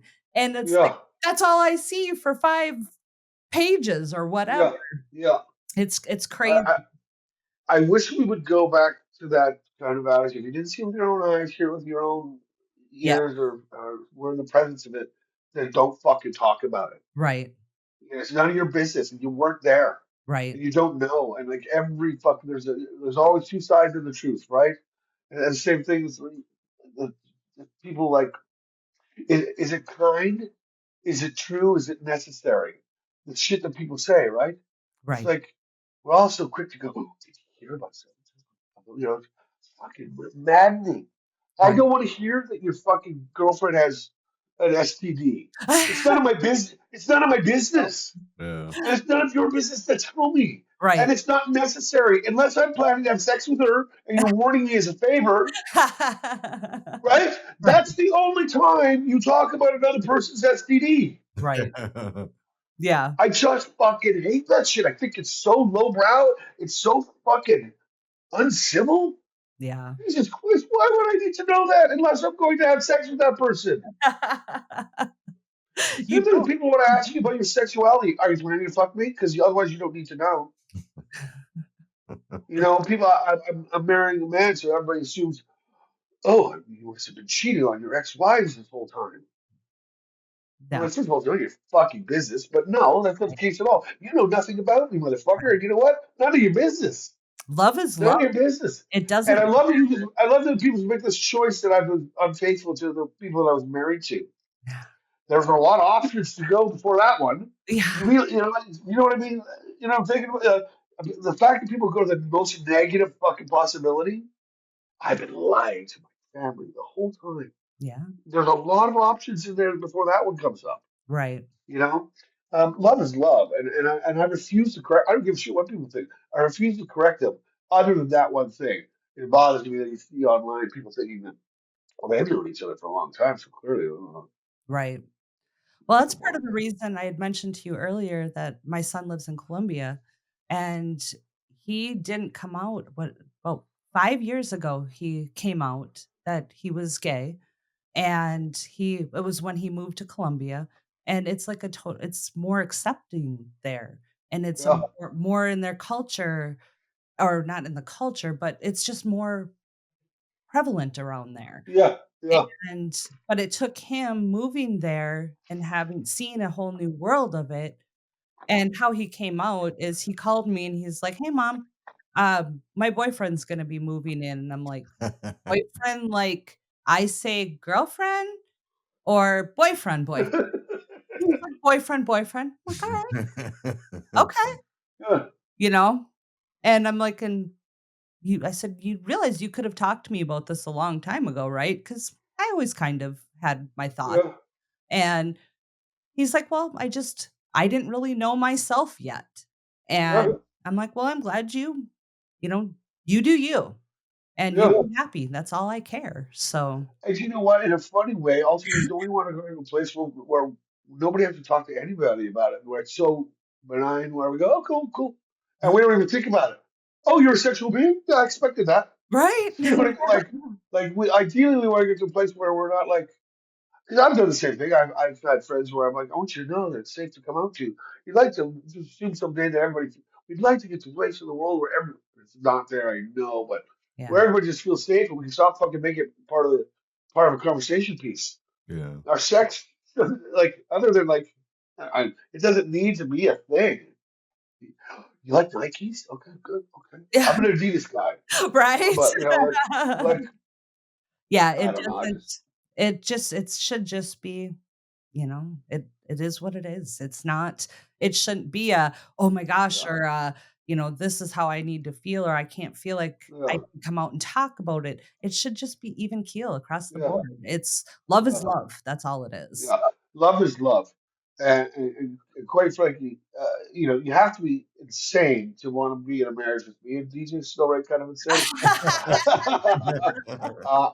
uh, he's the first relationship that I've had that, and he says it. I know he means it, and yet he's like, I don't want to change a thing about you. And I'm like, I want to be a fly on the wall listening to some of your conversations. I think the personalities that you guys have and the stuff that you brought up, I think it would just I mean, your conversations just have to be amazing. they really are. They really are. We talk about a lot of shit, and like I said, we hold each other accountable. And he's so generous to me too because I probably more teasingly razz things about him than he does with me. He's so protective of me. He says nothing bad, like nothing. And once in a while, I'm like, you should probably throw something out there. Where I will like teasingly say, DJ is a fucking asshole for 2 hours every morning, and I don't talk to him. You know what I mean?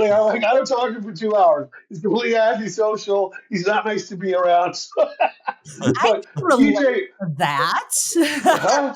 Yeah, I but see, can relate I've to never heard DJ say a single, even jokingly bad thing about me. He's so he's so lovely and supportive and awesome. And I mean, and I obviously I went a little hardcore on that, but I mean, DJ in the morning's miserable. He's fucking miserable.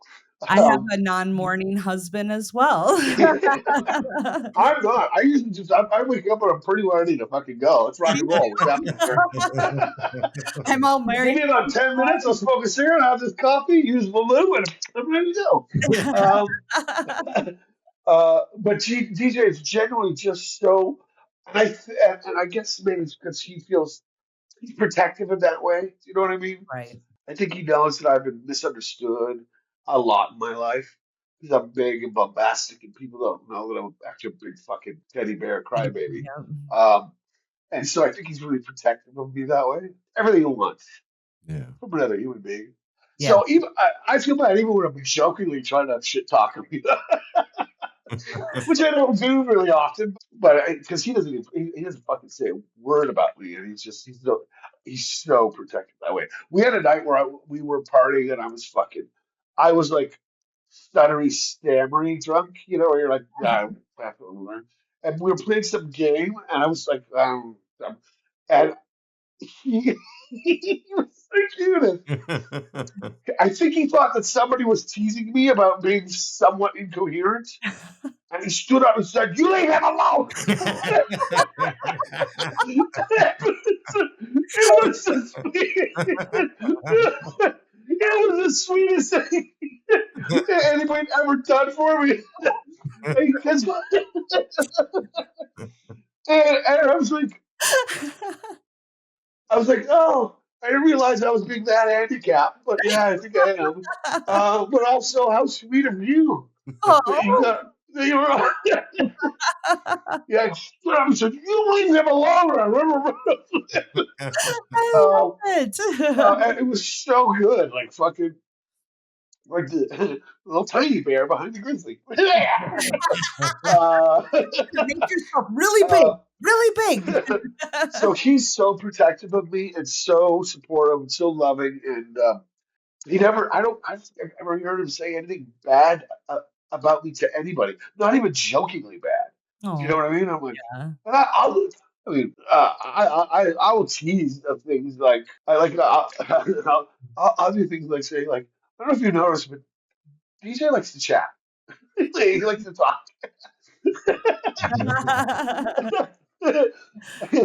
And you know what he said to me?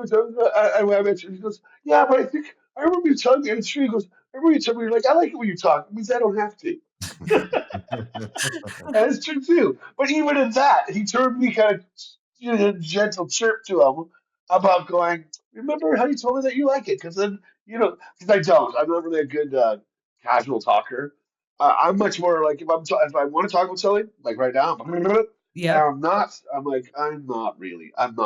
I don't want to fucking, and I'll give you very clear messages that I'm not interested in talking. Yeah. But anyways, I don't know enough of that. You got me on a rambling day. It's my fourth day of sober September. Woo! Good. Well, one thing that we better make sure that we cover, otherwise I'm sure we'll have some pretty upset people, Oh, is is this the work thing? is We have fan to talk about work and my career and all that boring stuff just a again. little bit, just a little bit. Okay. This All right. is you kind of came into the whole supernatural fandom, and that fandom has blown me out of the water how crazy everybody is. I mean, I am a huge supernatural fan as well. And I apologize because how we initially got in contact with you is I contacted you about doing a cameo. And I'm a Benny fan, huge Benny fan. And after going through and doing the research and stuff for the podcast today, I learned that I am one of the problem people that, "Hey, can you do Benny for us, or can you do Ward for us?" So, I apologize. I didn't even think of that. No, you don't need to apologize, and it doesn't bother me that people would make that request. I wish they didn't because it's hard for me to try to explain why. Yeah, the So I'll fill in the story if I may. You Yes. sent me a cameo and asking for the Benny voice and a shout out for your podcast. Yes. And I said to you, I don't really do the voice anymore if I can avoid it because of a couple things. It's real dangerous to get into a feeling like a dancing monkey where Yes. people can ask you to, Yep. hey, sing that song for me, da, da, da, da, or like say that catchphrase, So it's a very dangerous territory to get caught into that because it can make you jaded. And also, it's just not a good feeling. No, I And did also, not even think of that until I yeah, heard you talking about it, and I'm like, "Oh, what an asshole I am." no, and forgive yourself, but also there's also the other thing. It's like, hey, do you know that day when I created that character, I got paid a lot of money to do that. You bought a cameo off me for $40. Right, You know what I mean? right. There's a difference between I'm being creative and I'm applying my very fucking elite level of skill set Yeah, to something for money. It's a different contract, you yeah, know. yeah. And people forget that too. It's like no, no, no. It's like you don't go to a carpenter and go, "Hey, can you build me a pergola?" right. You know. Um, And that so was a good it's eye opener for me because I never thought about it in that way, and so that was a good learning moment for me as well, and I was like, "Wait." And that was around the time, like, when we were I don't know if that was on the podcast, then since we were recording talking about, but learning with dealing and interviewing civil celebrities now, it's like you put celebrities on this unhuman plateau yeah, yeah, type thing, and everyone is human, everybody breathes yeah, and brushes their yeah. teeth and, The so last thing about that too that I hope the listeners will understand too is also I take a lot of pride in that character but I haven't prepped him for work readiness in 12 years. Mm. right. So the accent's not exactly right anymore. Like and I also didn't, I don't write the lines, so those aren't right. And like, I do a dishonor to that character. The more I do it slapsticky, and the more don't, I don't want him to ever become this gimmick that is. Like it bothers me that I don't do the accent bang on because I would practice and prepare it for set. Yeah. And so I don't want to do that. I don't Right, want to do him half-assed, and I don't want to. It makes me feel gross. Like he feels so good in my heart. right, If I start doing him and he starts to feel shitty, that's not a right. good feel. Why would I do that? Well, and I heard you say before too that they wrote Benny's lines so well that it was almost like you didn't even have to learn the accent. It just kind of flowed with Yeah, how they wrote it and it yeah, kind of came out. yeah, And so if you yeah. don't have It's a very script true. in front of you of, what they prepared, Yeah, skilled and if writers I'm prepared. and if I'm prepped and I could do improv, but again, we're now talking about me being on set, and we're talking it's a whole different thing. Right, Mm. I've been practicing it. I've been prepped and ready. I have a script and guidelines. Yes, I can improv in that, but this is, it's like you wouldn't ask fucking, Da Vinci to go, hey, could you let me have a Mona Lisa? Just give me the, I don't, it's just give me the 5 minute version. I don't care. Just give me like a sketch it on a napkin. right, And I'm not comparing my work to him, but we would never do that to anything else. right, Yeah. right. So, Well, and with Supernatural, you also played 2 vampires. You were a yeah, vampire in the earlier seasons, and yeah, then my favorite, of course, Benny, but both roles were kind of you were like a vegan vampire type. yeah, yeah, yeah, yeah, yeah, yeah. Yeah, the vegetarian vegan version. Yeah, Yeah, it's season two, Eli. Yeah. yeah, And it would have been cool to have tried to maybe patch those together. The problem is, I thought they it's were the the only two problem. characters. yeah. I know it probably would take a little bit more, more thought, but I think they could have if they. I don't know how, but the problem is they would have recognized me. Um, but they maybe could have done that somehow. It might have been cool to have a recurring character from so long ago, and then it could have just been that Benny's accent was his real accent, and the other one was his fake accent because they Right. were all still hiding, right? Mm. Yeah, but yeah, that's cool. I've actually had the rare opportunity to play. I think the last time I counted was 7 shows where I played two different characters. Wow. Yeah, Wow, I know yeah, there's one I want to mention as well, but we'll get to that probably after doing the little Supernatural. Jeremy is a huge Smallville fan. Oh yeah, yeah. So we'll get to that one in a second All here. right. But with Supernatural and playing Benny, which yours and Dean's chemistry The is just bromance. the bromance. It's Yeah. you guys just have such great chemistry, and the pull of the good and the evil and stuff in purgatory. And but what I love is I've watched some videos and stuff of you guys at cons and stuff, and it plays out in real life too. And I do you get to get much opportunity to get together other outside of cons? We really don't, and I think there's part of us both that wish that wasn't true, but life is so busy. He's Yeah, got young kids, right? And he's super busy. Um, and we live in very different cities. We live in different countries. And and he's got a lot of friends to maintain. right. And there's a truth to that. When we have friends, you have to maintain that friendship. Yeah, And um, and I think there's a part of us that both wish we could, that it was easier, that we could have a closer connection. It's just a little bit kind of unfeasible. Not, right, I don't want to say unfeasible. Natural course of location and busyness and things. It just isn't a natural progression because we live so far away. He's got a young family. We're both super busy. We, you know, it's just it would take a colossal effort.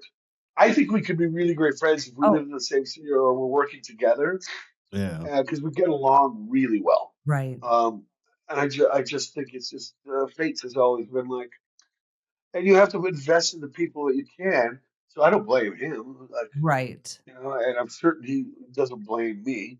I think it's just one of those things where wouldn't it be nice if our our atmospheres were a little closer together?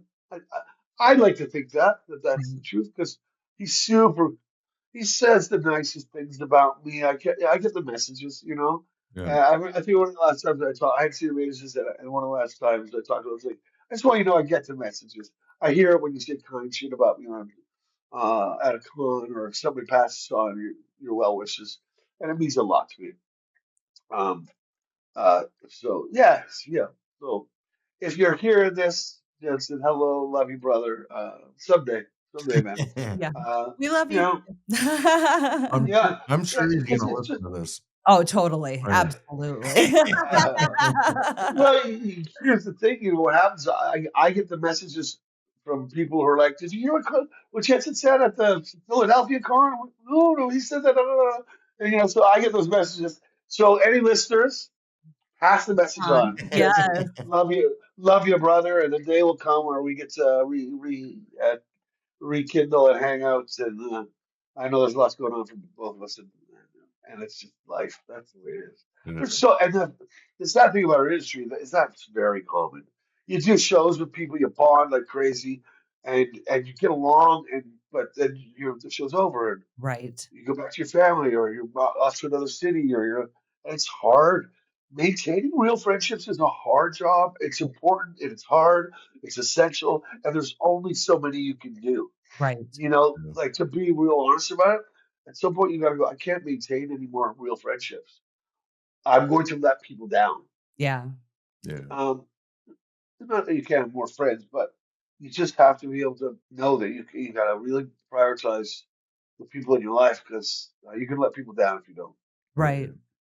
So what was it like on the set working with Jared and Jensen? I mean, were they pretty I didn't work. serious, I joking? didn't work a ton with Jared. We only had one scene together, Jared and I. Really? I Yeah, didn't I think we have the scene realize. by the boat and the scene where I bring him back. The two scenes. The scene by the boat where I meet him on the docks, and then one scene where I take him to Purgatory. Oh, yeah. Wow. I guess he just But talked about you a lot in the show. when I party with Jared, he's fucking great. Yeah, And I've spent time with him at cons and stuff. He's great. He's a good man, and he's fun to work with as well. Really cool. And Jensen was such a gentleman. Like I've told the story a million times. First time in all the years of doing this where the lead has asked me if I wanted my coverage first or his coverage. That's unheard of. And usually they do that because it's like if you're feeling like you're hot right now and you're ready to go, then you put the camera on you right now. Okay. Like if you're an actor that's like, I don't like to do it 1,000 times. I like to do it 4 or 5 times to be hot. So you better take your covers first. Or if you're somebody where like, I like to warm up to this or feel it out, or maybe I have a lot of dialogue, so I'd like to I can get a hold of the scene. Then you want to go second because it all covers is on the other person. You got time. And both of those are valid, but to him to offer that opportunity, and also the truth is usually the director of the DOP will step and go, no, we got to shoot it this way for time, right? But Right. so he was stepping out to Wow. like make it going like, what a generous offer. And also running lines with me when it was a scene where I think I had 2 pages of dialogue and he had like 3 lines. It certainly wasn't for him. Right. You know what I mean? For him to come to my trailer and ask me if I want to run lines, yeah, man, that's fucking brilliant. I've rarely seen that. That alone has. I mean, I've been a guest on a lot of people's shows. I've only once got the privilege to be that guy on a show, and I hope, and I throw it out to the universe to be that guy again on a show where I can pay back that generosity Right. and and pay it forward because fuck, it's great. Well, you already have a lead guy. They're good too. So you walk into the show, you're friendly, especially in shows going so long. Often when a show's going that long, everybody's so tight knit they don't realize it, but they are accidentally not welcome leading to the guest spots Right. because you're going to be hearing it today and gone tomorrow. You know what I mean? Right. And they went out of the way to make sure that I was welcome and felt at home, and it was fucking great. Well, and from what And I I've could heard, use another one of those real soon because it's why you do this. You want to make some art and play and do it under those circumstances. Yeah, we'd love to see you in one. yes, Yeah. Keep on going. we love everything that you've done has just been amazing, and you can play so many different roles. And then that cast of Supernatural, from all of the different podcasts and videos I've watched of people that have been in it, it seems like everybody is pretty they get tight knit, and it's like they'll pick up right where they left off. Yeah, And yeah. I think even DJ said something about, oh my gosh, now I can't think of her name, the mom on Supernatural. Samantha? Yes. How he said out of the blue one day, he messaged her because he had a question about something to do with life. And that Yeah, was like their bonding moment. And he yeah, said, no matter what, I know she's always going to be there. yeah, yeah, yeah, And, yeah. there's a lot of you guys that, like you and DJ, didn't even ever film together on Yeah, yeah, Supernatural, but, you came to life, together in life later. And it's yeah. it's great to know that there's those friendships that can be built. Yeah, it really is a family that's come out of that, and I'm so grateful for it. I mean, I'd like to think I have a body of work that would have gotten me some interest in some travel and stuff, but Supernatural has led the way, bringing me around the world to conventions and to meet people, and I'm eternally grateful for it. I'd Yeah. like another one or two kind of, you don't get that many, but I'd like another one or two like Supernatural under my belt, Yeah. We're because rooting boy, for wouldn't that be you. yeah, would that be great to round out the career with another like iconic show and iconic. Is it fair to say kind of slightly iconic character too, right? He's a character that stood out in the show of a show that had many standout characters that I was proud of. It'd be nice to have a few more under my belt like that. Yeah, I think everybody was kind of mad when Benny left. I Yes. know I was. Yeah, Yeah. yeah, me most of all. Yeah, I'm sure. I would have liked to have. I would have liked to him to had uh, a better setup. I thought there was more meat on the bones. That they jumped out of that storyline a little early. Yeah. I personally think, and I don't know if this would help the cause or you should talk about it or you should talk about it, but I think he should have been a hunter. Yeah. Because he doesn't like his famous line of "I don't fit with the humans, I don't fit with the monsters." Yeah. Well, what's better than fucking hunting the monsters? We saw him hunt the monsters. He hunted the old man and killed his own ex-girlfriend. He went into the coven and slaughtered all of them, Yeah. right? He slaughtered the 5 vampires in the alleyway. Yeah. And then he went to the old man's house and slaughtered 5 more. He's a fucking born hunter. Yeah. That's where it should have Yes. been. Yeah. Yeah, I, It's fucking, definitely. I think that would have Spin been off. a good arc. Benny and Garth hunting together. yeah, yeah, I'd watch it. yeah, yeah, Benny and Bobby Jr. Oh my gosh, Bobby. That, I mean, Bobby has a special place in my heart. yeah, I'm always using his line, "Idiots." Frickin' idiots. yeah, yeah. He's a very lovely man too. Very nice. I love that. So I wanted to touch on this for sure as well. Like I mentioned, Jeremy is not only with Supernatural, but a huge Smallville fan. And I'm more curious on what it was like working with Tom Welling because he's kind of when he's Tall. outside of what's that? Well, tall, yes, but he seems very stoic. Like, even like he after Smallville, he kinda just stepped away and has been coming back into it now, but he doesn't seem like one of those that realized back then the talent that he had, and I think he got kind of burnt out a little bit with having Yeah. that amount of I time don't know. on a series. Yeah, I don't know his story that well, but I can theorize about, you know, first of all, the level of fitness that you have to stay into for a role like that.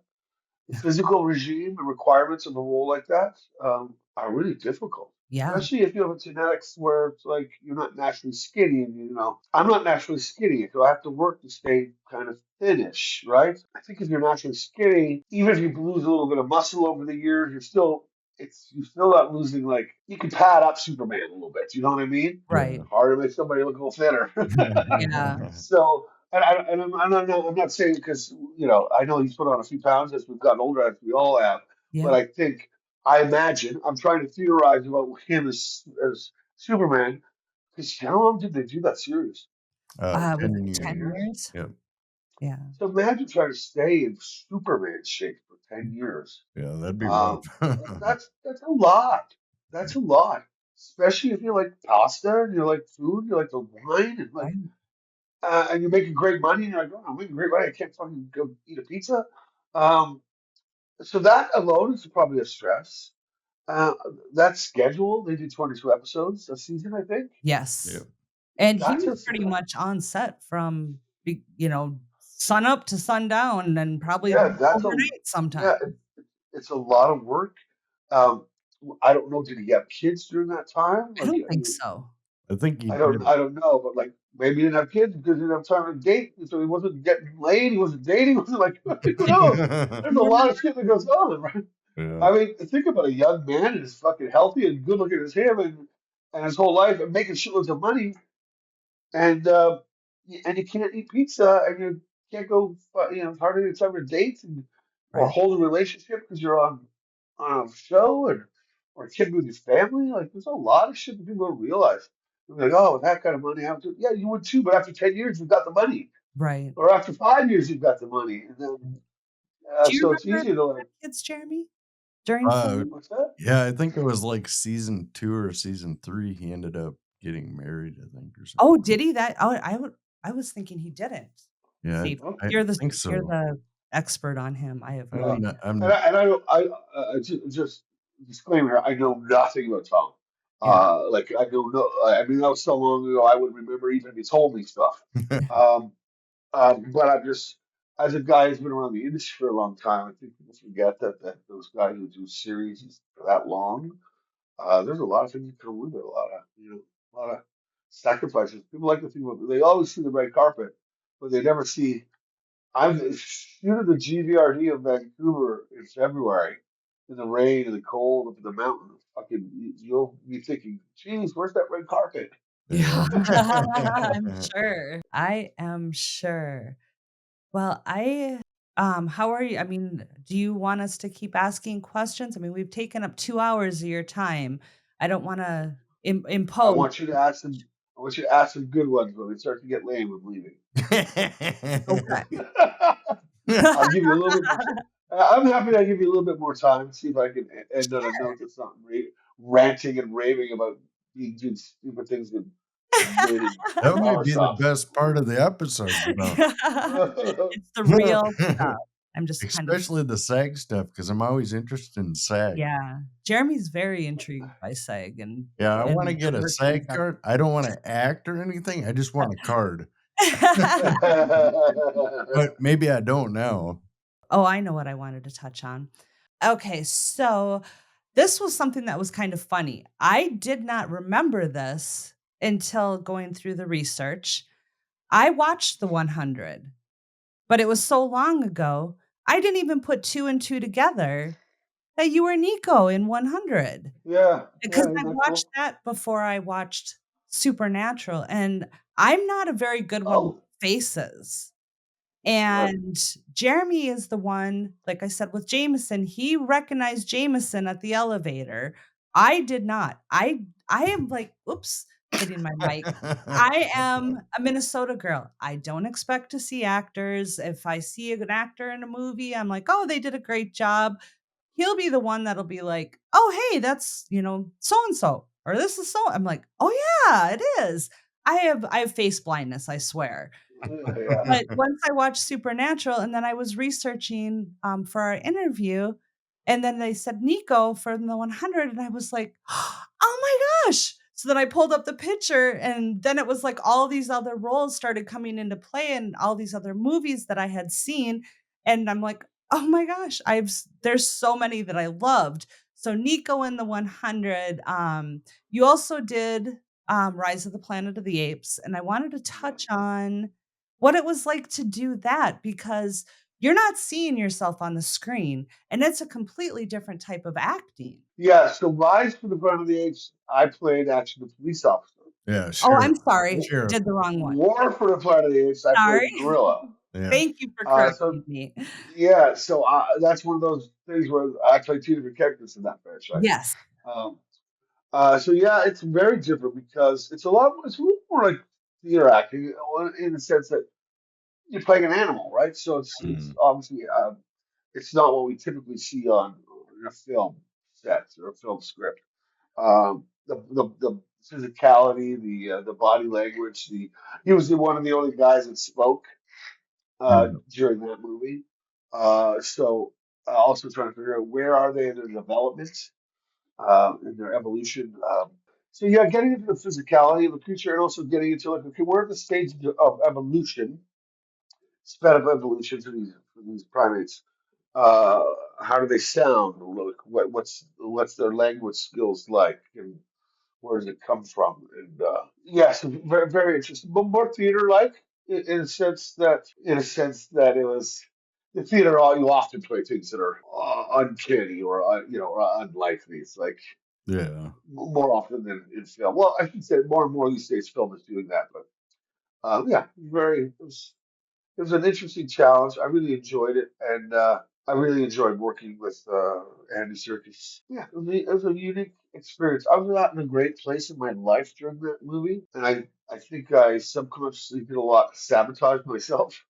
I kind of, I won't get into all the details, but I kind of pride myself in going, I did everything I could to be as terrible as I could, but my pride wouldn't let me be. Or not to be as terrible as I could, but I did everything possible to make it as difficult as possible from the audition process all the way through, but my pride would not let me do bad work, you know.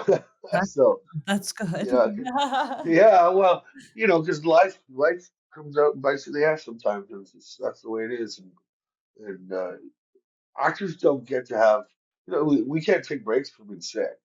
We Right, can't take, like you have to be fucking unable to be on camera sick. right, Like you can only get away with being sick if they're like, we can't film you this way. Yeah. right. If they're like, we can inject you with drugs that will make you look fine, they'll do Yes. it. uh, so, there's no room for mental health days. Unless you're the lead, you'll be replaced. You'll Right, be replaced like that. I've missed funerals, I've missed weddings, I've missed birthdays, I've missed anniversaries. I was fucking feverish on set. But people don't realize that there is a bit of that to this business. Where you do sacrifice your autonomy a little bit.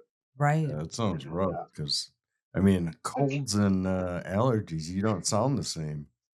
Yeah. No, I know. I like, would imagine like genuine, like being fucking sick, like diarrhea sick. You know, like there's an Imodium, blah blah blah. We'll keep a trailer nearby because that's what you want to know is everybody to know you've got the shit. So when Right, we're on right. set, they can be going, you know, like. Luckily, that's never happened to me. But I've had that happen. Like you're on set somewhere, and you're like, last take because I've got to go, and I'm you're across a told. river. You know, like. Yeah, so uh, yeah. But anyways, it was. I loved the director. Matt Reeves was fantastic. I love the experience. Um, it's my a tale to myself that I tell others that of a bit of regret that I didn't take such an opportunity to enjoy the opportunity more because I was in such a bad place in my life. Mm. But I'm also have pride to go, but I still fucking was there and I did it and I did good work and I pulled it off despite the fact that I should have been on a mental health sabbatical. Yeah, I guess that's one thing Uh, I've never thought about either. I mean, the work ethic has to be there, but with you having daughters, if you're filming, there's that school play or there's that Christmas program or whatever, that had to be really hard as a father to have to miss a lot of that stuff as well. yeah, yeah, yeah. Uh, the one that comes to mind is my 10th anniversary when I was married to the girl's mom. I was on a show and it was their fuck up. I wasn't scheduled for the day. It was a Saturday or something like that. It was, and I was scheduled, but they had to reschedule around it. So they're like, okay, we're gonna need you to stay. And I'm like, nope, we're not coming. And it wasn't a show where they owned me. Like some shows will own you for the whole take of show, but Right. others will just buy you for the days. So they get those days, and at some point they've got to lock them in, and they don't own the other days. Okay. So I didn't have to do it. But you would never normally say no because that gives you a bad reputation, first of Yeah. all. Right. But I was like, no, I'm not coming. My 10th anniversary, no. I've missed so much shit over the years. Uh, I've sacrificed so much for the business. I'm not doing it. There's so much power in the word no, though. I'll tell you that. The incentives started coming out of the halls. Um, it was the first time I recognized that really good champagne is really good for a reason. It's a $600 bottle of champagne. There's a reason for that. And no, I wasn't trying to push for anything. I genuinely was like, I'm not doing this. This is such a symbolic seminal year, you know? And I'm like, I'm not missing my fucking anniversary for this. Right. And luckily, she was like, "It's okay. We'll move it to another week. It's fine. We'll do that." Right. And I got beautiful. Shout out to they're kind of semi-retired now. I mean, Heika. Fuck, it's embarrassing. They've always been so lovely to me. I can't remember. We don't see anybody in person anymore, right? Right. Everything's on tape. So I haven't seen them in a decade, or it's been 5 years. Anyways, Karina and Heika. They've always been such big supporters. Ladies, if you ever happen to hear this, thank you so much. Always, you were always so lovely and supportive to me. And I remember the bottles of wine that came in a wooden box with like special labels and little straw Oh. around it that you sent me for that. It was, and I remember everything that you ladies did for this. Thank you so much.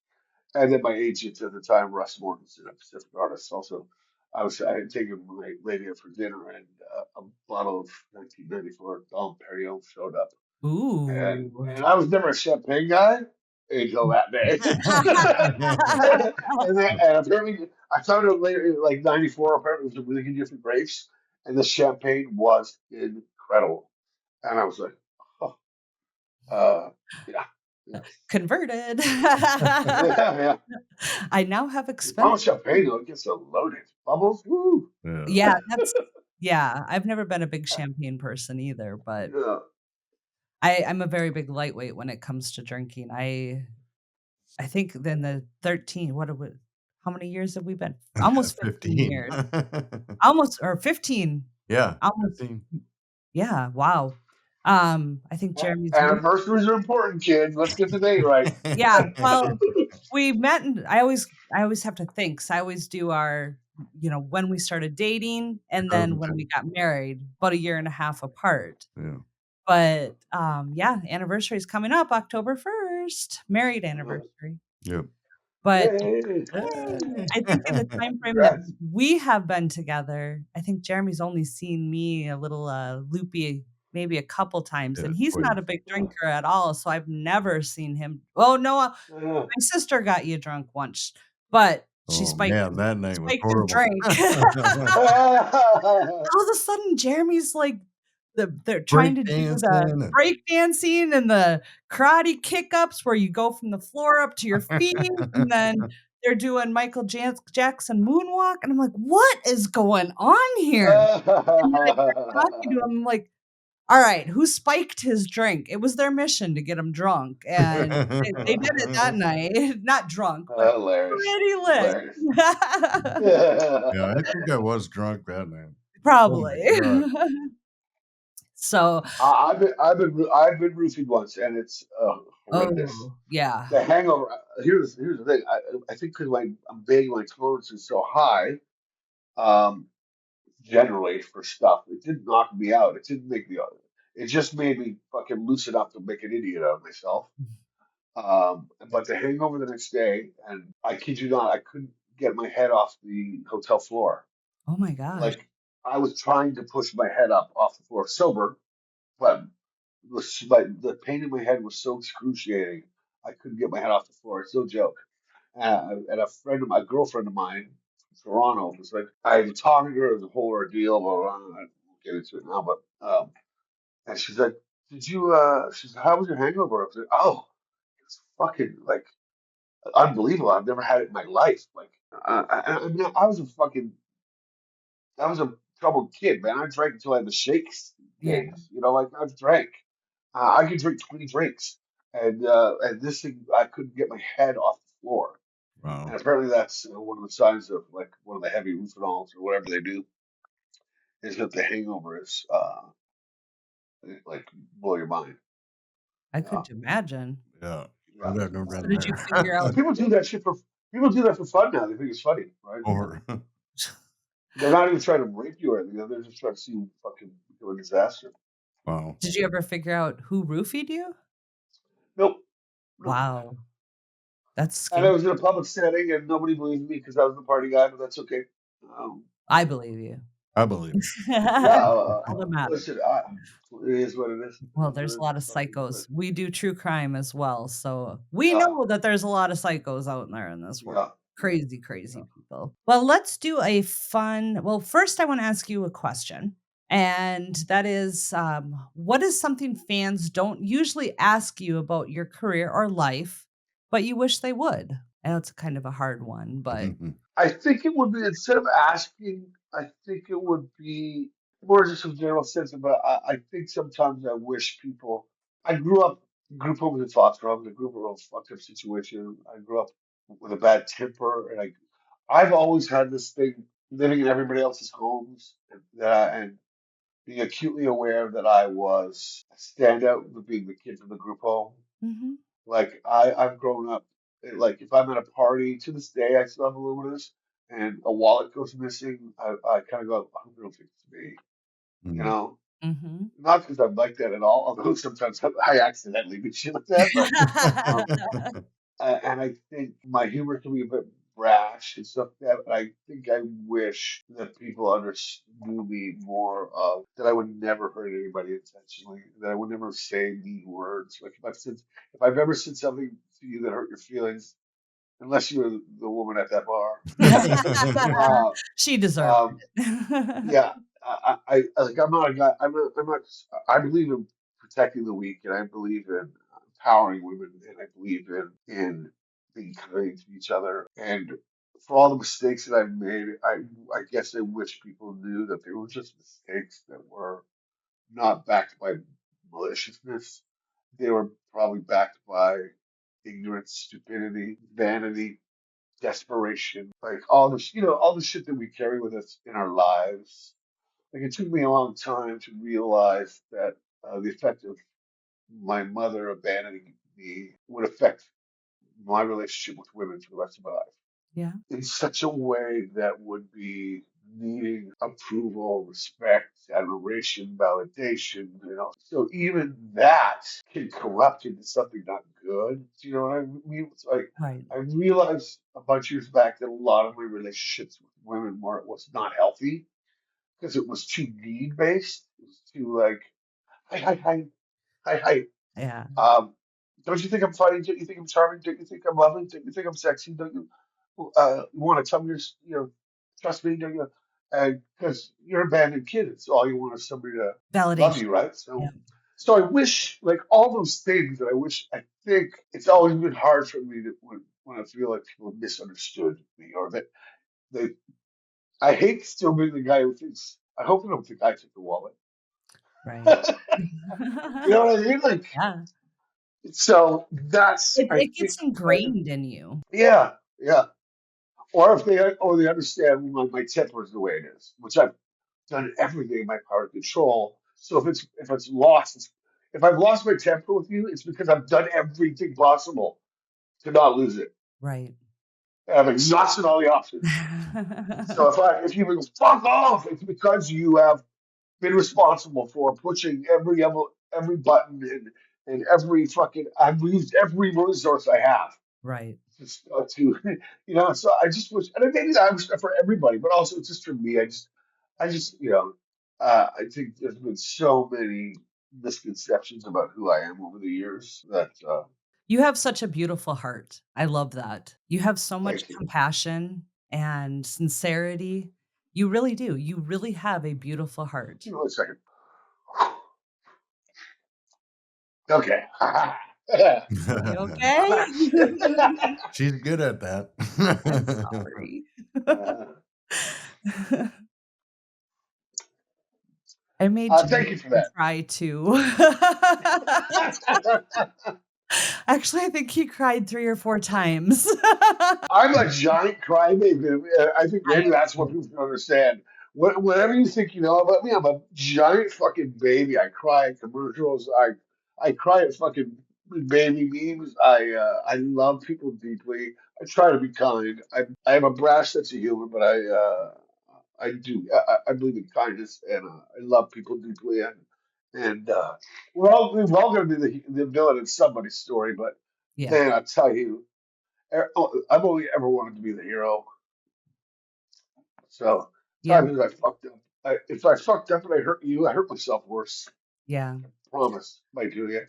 I Yeah. can relate to that. Jeremy, I know, gets frustrated with me at times because I am the one that always tries to see the good, or I try to avoid the conflict, or I don't say what I need to say, or I'll let people walk all over me sometimes because of what dealt with when I was growing up. And so it's kind of like, I am the peacekeeper. I'm the one that wants to everybody to be happy.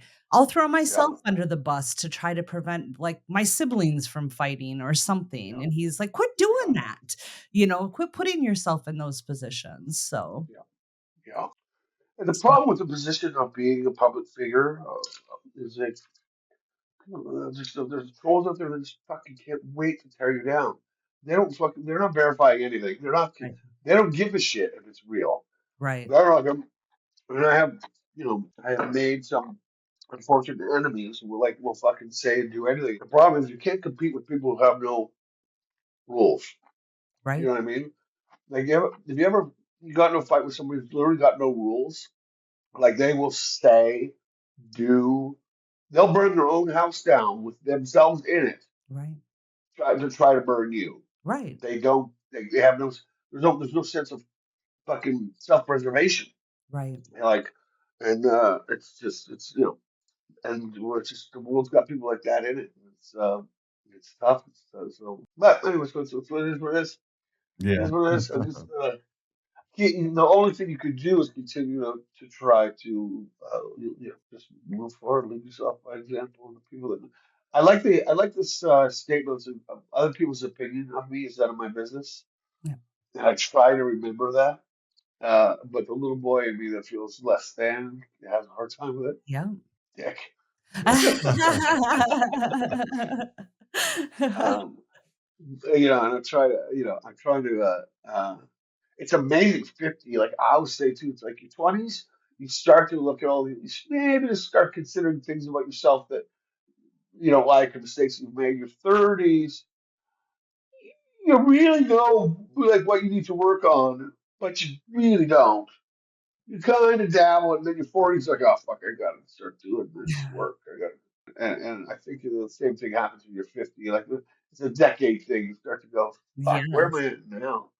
And I think I've covered most of the shit where I go. It's interesting to be at a place, and mostly self-aware, where you go, oh, that mother shit is still fucking you up, huh?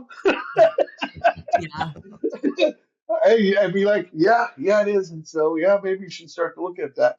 My fucking therapist, I was in a relationship a while back, and it was very toxic and very abusive. And, uh, and that person would say the same thing in reverse. And we have different opinions about that. But my therapist, my therapist said, no amount of time staying in an abusive relationship will fill the hole your mother left. And I was like, you bitch. You bitch for saying that, Yeah. for saying that absolute truth. Right. So, so, so yeah, the growth that you feel going through the years, and yeah, I kind of care less what other people think, and I don't generally care what other people think, but it really bothers the little boy in me. Well, yeah. Yeah, I mean, as much as you want to put on that shell or truly think, "Ugh, if you don't like me, don't look at me. You don't like what I'm doing, then, go do yeah, something else or look at yeah, someone else or watch somebody else." But we all want that little bit of that little kid in us is always wanting that validation that yeah. that a boy, you're doing a good job. And, Yeah, who wants to feel safe and recognized. And yeah, exactly. yeah. Exactly. But I don't eat broccoli, what? and not broccoli, Brussels sprouts, Oh, okay. But that I and can I refuse to let them in my house yeah. because when I was the very first group home I ever went into was an emergency group home, and I've never had it before. I was 10 years old, and they served me Brussels sprouts, and they're vomitous little fucking rotten cabbages, and particularly for kids whose taste buds are extraordinary. Right. And I kind of threw it up on my plate because they made me eat, and you know, kids' gag reflexes are fucking. Yeah. They're trying to eat it, and I'm like, "Ugh," and then they like severely threatened to make me eat it, the puke off my plate. Oh my Uh, gosh. yeah, and then I went to a foster family who didn't know, and but insisted on fucking having Brussels sprouts twice a week, and would make me sit at the fucking table for hours until I look these things fucking down. I Which had makes no sense. I ate everything. I ate everything. I had an appetite like a fucking giant King Kong fucking that. gorilla. And why would you make me eat the fucking Brussels sprouts? Right. Yeah. It makes no sense. That generation of thought too is fucking I had the it's like same thing. sad. I was, a kid and my mom dropped me off at a baby or a family to babysit me, probably 5, 6 years old, and they made split pea soup, and I couldn't stomach it. And Yeah, their idea of babysitting me that day was making me sit at that table the entire day and night until my mom came because I would not eat that soup. It was disgusting, and yeah. And I won't eat people it to don't. this day. Yeah, people don't understand. Like, first of all, kids have really strong, particular. Like, you might get a kid who eats fucking, sauerkraut and love it, and not like a potato. Their taste buds are all over the place. Right. And anyway, so I do not allow Brussels sprouts in my house. Period. And and people keep going. Oh, everybody wants. Oh, you haven't eaten them right. You deep fry them. And I'm like, I can deep fry my fucking cell phone. It doesn't mean I'm going to eat it. It tastes good. I'm not going to eat it. I'm like, but you're missing the point. For me, I'm like, I will never betray that fucking kid. Yeah. That 10-year-old will never have to eat a fucking Brussels sprout again. And it's my house, and I don't want them, and them's the rules, man. Yeah. Them's the And rules. I'm a man now. I will not eat a fucking Brussels sprout. Period. And I don't give a fuck if it was the best thing if it tastes like chocolate cake. I'm not eating them. Yep. I don't think they'll ever taste like cake. Right? Little rotten cabbages. Yeah. Amen. Oh, what if you put them in butter? Yeah, sure, but all you're doing is masking the taste. Right. You could bake them in You guys have got me all cubes. emotional today. Maybe it's the first day I'm not drinking in a while. I think it's Tracy. I'm kidding. I don't have the shakes or anything, but it's been a fun summer. Well, let's lighten it up a little bit. Let's have a little fun. Yeah. Let's do a little lightning round.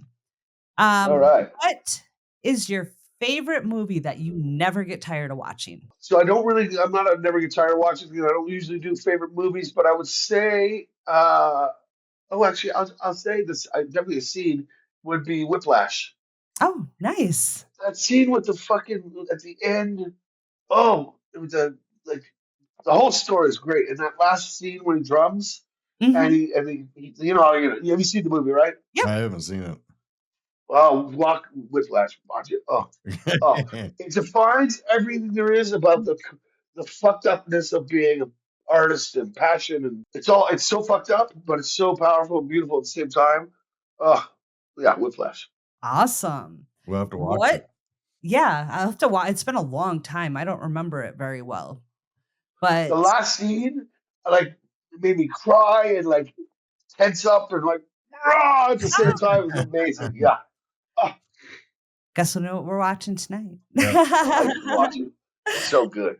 What is your we already know what your you will not allow in your house or eat, so let's go with your guilty pleasure snack. I don't feel guilty about anything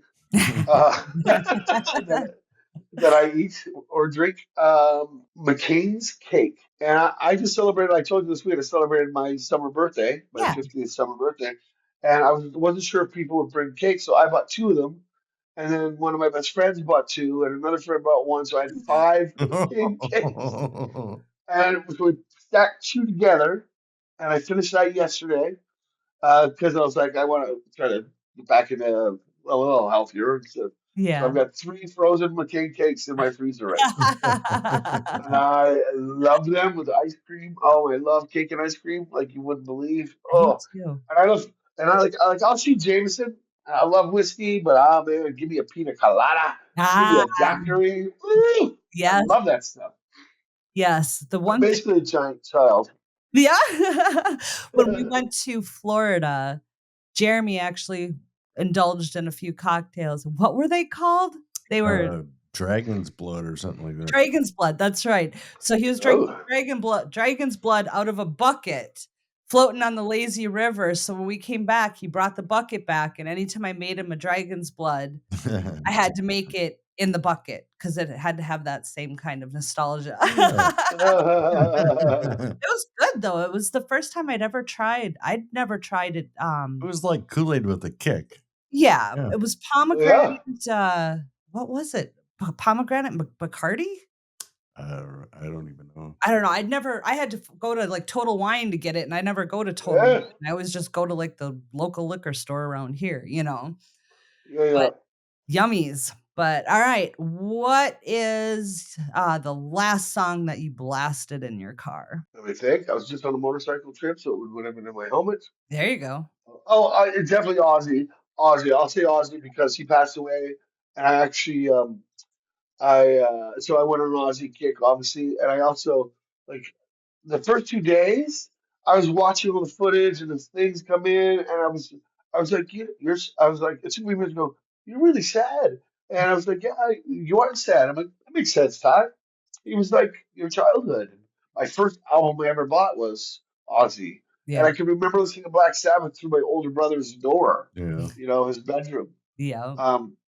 And I was like, well, you should go do that. You should celebrate that. And so I went to the Moose, which is a DJ and I's favorite dive bar or rock bar, and in the afternoon, and I paid the bartender to put nothing but Aussie on for the rest of the day. Nice. I I gave him $100 and said, I want nothing but Aussie for the rest of the day. I did And he's the like, yep, same no, thing. no problem. And then drank myself silly and had a great night. You did something Aussie. like that too, didn't you, Jeremy? Yeah, I did the same thing. Yep. Apple Yeah, I Music. remember. Yeah. Yeah. All day long. It was emotional, right? It was surprisingly emotional, actually. I have to admit. Because I'm not usually, I'm like, actually, and not to the extent, but a Canadian icon actor, Graham Greene, passed away today. Okay. And rest in peace to him. He was giant, of a man. Played in Death's Wolves and the theater scene, and plays, and movies, and TVs, just endless, countless things. Aboriginal First Nations guy Graham Greene apparently passed away, and rest in peace to him. I had the opportunity to work with him on a show called Project Blue Book, um, and he was lovely and funny and easygoing. And uh, Mr. Green, I hope you don't mind me ratting you out now that he's passed away, but You get the he tea. he confessed to me that he had one of the original communicators from the original Star Trek show that he'd stolen from the show when he was gone. He's like, "Don't tell anyone. I have original." I was like, "So, Mr. Graham Greene, rest in peace, and thank you for that little trusting me with that little information all these years. I hope you are happy and content wherever you are." Yes, rest in peace. Yeah, you hear that a lot where some people will be like, who was it that was talking about that? Oh, Jason Patrick. I heard an interview about him and they were talking about the leather. Was it Jason Patrick when the leather jacket? Yeah. Do you remember that interview? Yeah, I think so. In Lost Boys, and he didn't think anything of it, and he, still had it, and his friend was cold or whatever, and he gave it to him I never got and never got it back, and then years later, it's, he's like, "Man, that probably would have been a good thing to hold on to," you know? Yeah. But, all right, so what is a horror movie that actually scared you? I read once that they think that people that don't get scared of horror movies are likely to be psychopaths. I don't think that's true. Uh, um, Playing the the Last of Us the first time, and I'll consider that the same question because that scared the bejesus out of me when I would play that game. And I don't normally like jump start or get freaked out by movies, probably because I'm in them. Yeah. So I know too much. I know too much. I've seen too much. Right. But that game, I would play it and get like sweating and scared. There's You some, have Legit. that So game, don't you, yeah, Jeremy? there's some good jump scares in that one. there's some good, and it's creepy. Like that, the sounds, like when you're fucking creeping through it, and you hear that, Yeah, yeah. Oh, no, no, no, no. like that stuff. So, if you don't mind that little adjustment, I'm going to call it that game. Okay. No, that's Because fine. it's kind of like a movie. Yeah, pretty much. I mean, other movies, but Well, didn't they make it into a movie, or was it Yeah. based off of a they, movie? they made it into a TV series. Yeah, they did a great job with it. Yeah, great casting. Love it. All right, one last question. Have you ever had any kind of paranormal experience? So, I was in, I was in around Birmingham for a convention many years ago. They used to put us actors up in this old English manor that was the oldest working moat in the UK. So it actually had like a legit moat and all that. Wow. And apparently there used to be the priests used to live there, and it's factual that there was a priest that went crazy or was penalized for something, and they put him in the tower, Mhm. and you can still see scratch marks of days there, like from Whoa. way back in the thing. Wow. And of course, rumors of ghosts all over the place. And like, I'm not really the kind of guy to even think about that kind of stuff that much. Mhm. You know what I mean? I'm like, oh yeah, cool. Da, da, da." So I don't think it was me going, oh, and my brain tricking me. I was laying in bed and I was distinctly aware of the feeling of somebody sitting on the end of the bed. And by myself. Like, unquestionably, I know exactly what that felt was. Somebody sat on the end of the bed. This is how on the spectrum I am. I went, you might say, but like, if you wake up and see who it is and nobody's there, you're going to be awake.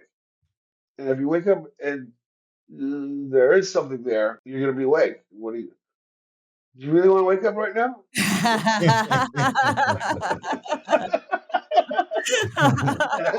And I went back to sleep. Oh my. Yeah, Way to see, deal with yeah, it. I just, I'm the one that will scream and light it on fire. Jeremy's never had a paranormal experience, so I always love hearing people's stories. so I read once that people that come from childhood trauma, um, they tend to act very calm in crisis. Like that example. Oh, there might be a ghost or a person on the end of your bed. Um, you know, I have literally laughed in the middle of car accidents. I like for real, for real. I giggle in the middle of car accidents. I literally have had car accidents where I went, I'm not gonna die from this. Smash, smash, smash, and total the car.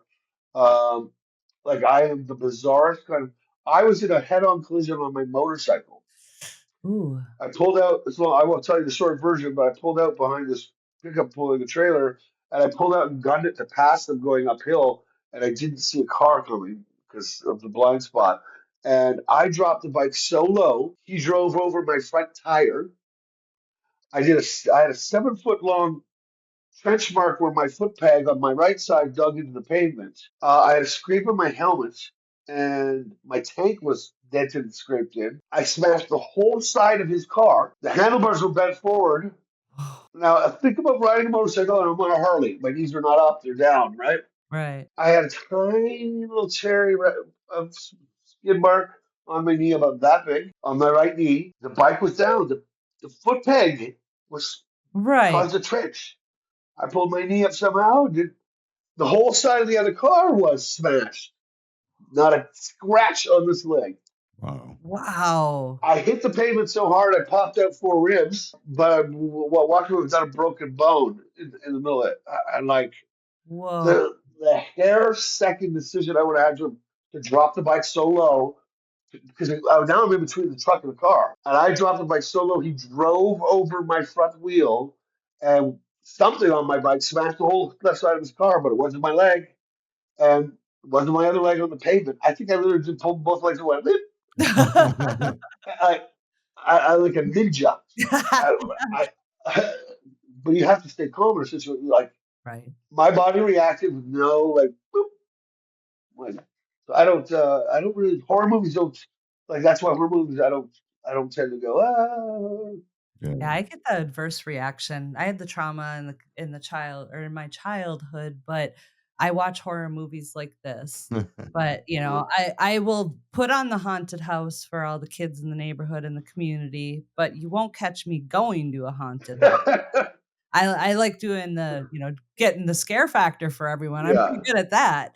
But I grew up in yeah a house that was haunted too. yeah Or I believe it was. I don't know if it was just my over imaginative, yeah yeah little kid brain. But when I was in a car accident, what was it, 5 or 6 years ago? It was the first car accident that I'd ever been in when I was driving and it involved somebody. I've gone into a ditch or whatever, or I've been a passenger in a car accident, but never when I was driving. And I was very we weren't going very, very fast. It was very slow moving traffic. And I just happened, something caught my attention to the left. So I looked, and when I looked back, I saw the bumper of the car in front of me coming up very fast.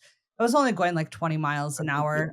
But yeah, so I ended up rear ending this car in front of me, smashed up the front of our car, put a little tiny dent in the back of their SUV, and I bent their exhaust. But the whole front half of our car was smashed up.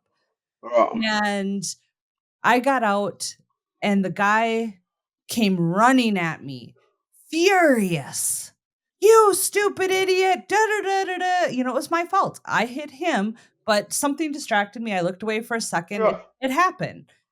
I started bawling because I was so emotional. I mean, it was like slow Yeah. motion. I saw everything flying forward. I saw it all happening.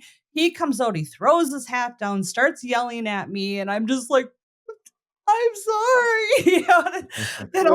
He just instantly went soft and everything was fine. But I mean, the way he charged at me, I was just like, oh, then the emotions went. So I do the opposite. I like retreat into the crying little, cover my eyes, throw the blanket. If I felt something sitting at the end of my bed, I'd either kick it or I'd Burn it cover my face. down. Burn it down. I have a thing for cars, and I used to own a Shelby GT500, and they're very fast. And I lived in the country, and I was driving down this country road. Now it was in front of a school, but it's summer, like so, and I know it's dead, right? There's nobody in the parking lot. I live in the neighborhood, so I know it's dead. But there's these two like young 13-year-olds, like doing the like they want to see it rip, and I remember as a kid wanting to see the hot rods rip, So I gunned it for these kids, and a few roads down, or a few blocks, or half a block down, houses down, the owner of the house comes up and, wow, you fucking idiot, blah, blah, blah, blah, blah. I'm already flying by him. The problem is I've got to drive by this house again sometime, too. And not that was in my mind, but I stopped, and I reversed, and he's like, the fuck you think you're doing? And I'm like, no, you're right, you're right, you're right, you're right. I'm sorry. I don't know what I was thinking. Stupid residential area. You don't need that happening. The kids asked for it. I was just being silly, but it was a stupid move. I apologize. And you could just see the steam go. We'll do it again. I'll call the cops. And like, it won't happen again. Don't worry, brother. I understand it. I have kids. I was in the wrong. It's a dumb move. You just it's funny to see. Yeah, and I meant it too. It's like, it's fucking stupid area to do that in. Why'd you let a couple 13-year-olds talk you into doing a burnout? Come on. Because burnouts are cool, and it brings me back to my teenage years. They're cool, and I know that I would have wanted them to see the burnout too, but I could have done it off the street or something. Yeah, hindsight. Yeah. That's awesome.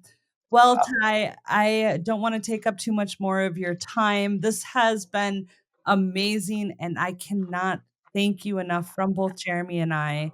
And if you and DJ come to Minnesota at any time, let us know. Jeremy and I would love to take you out for dinner.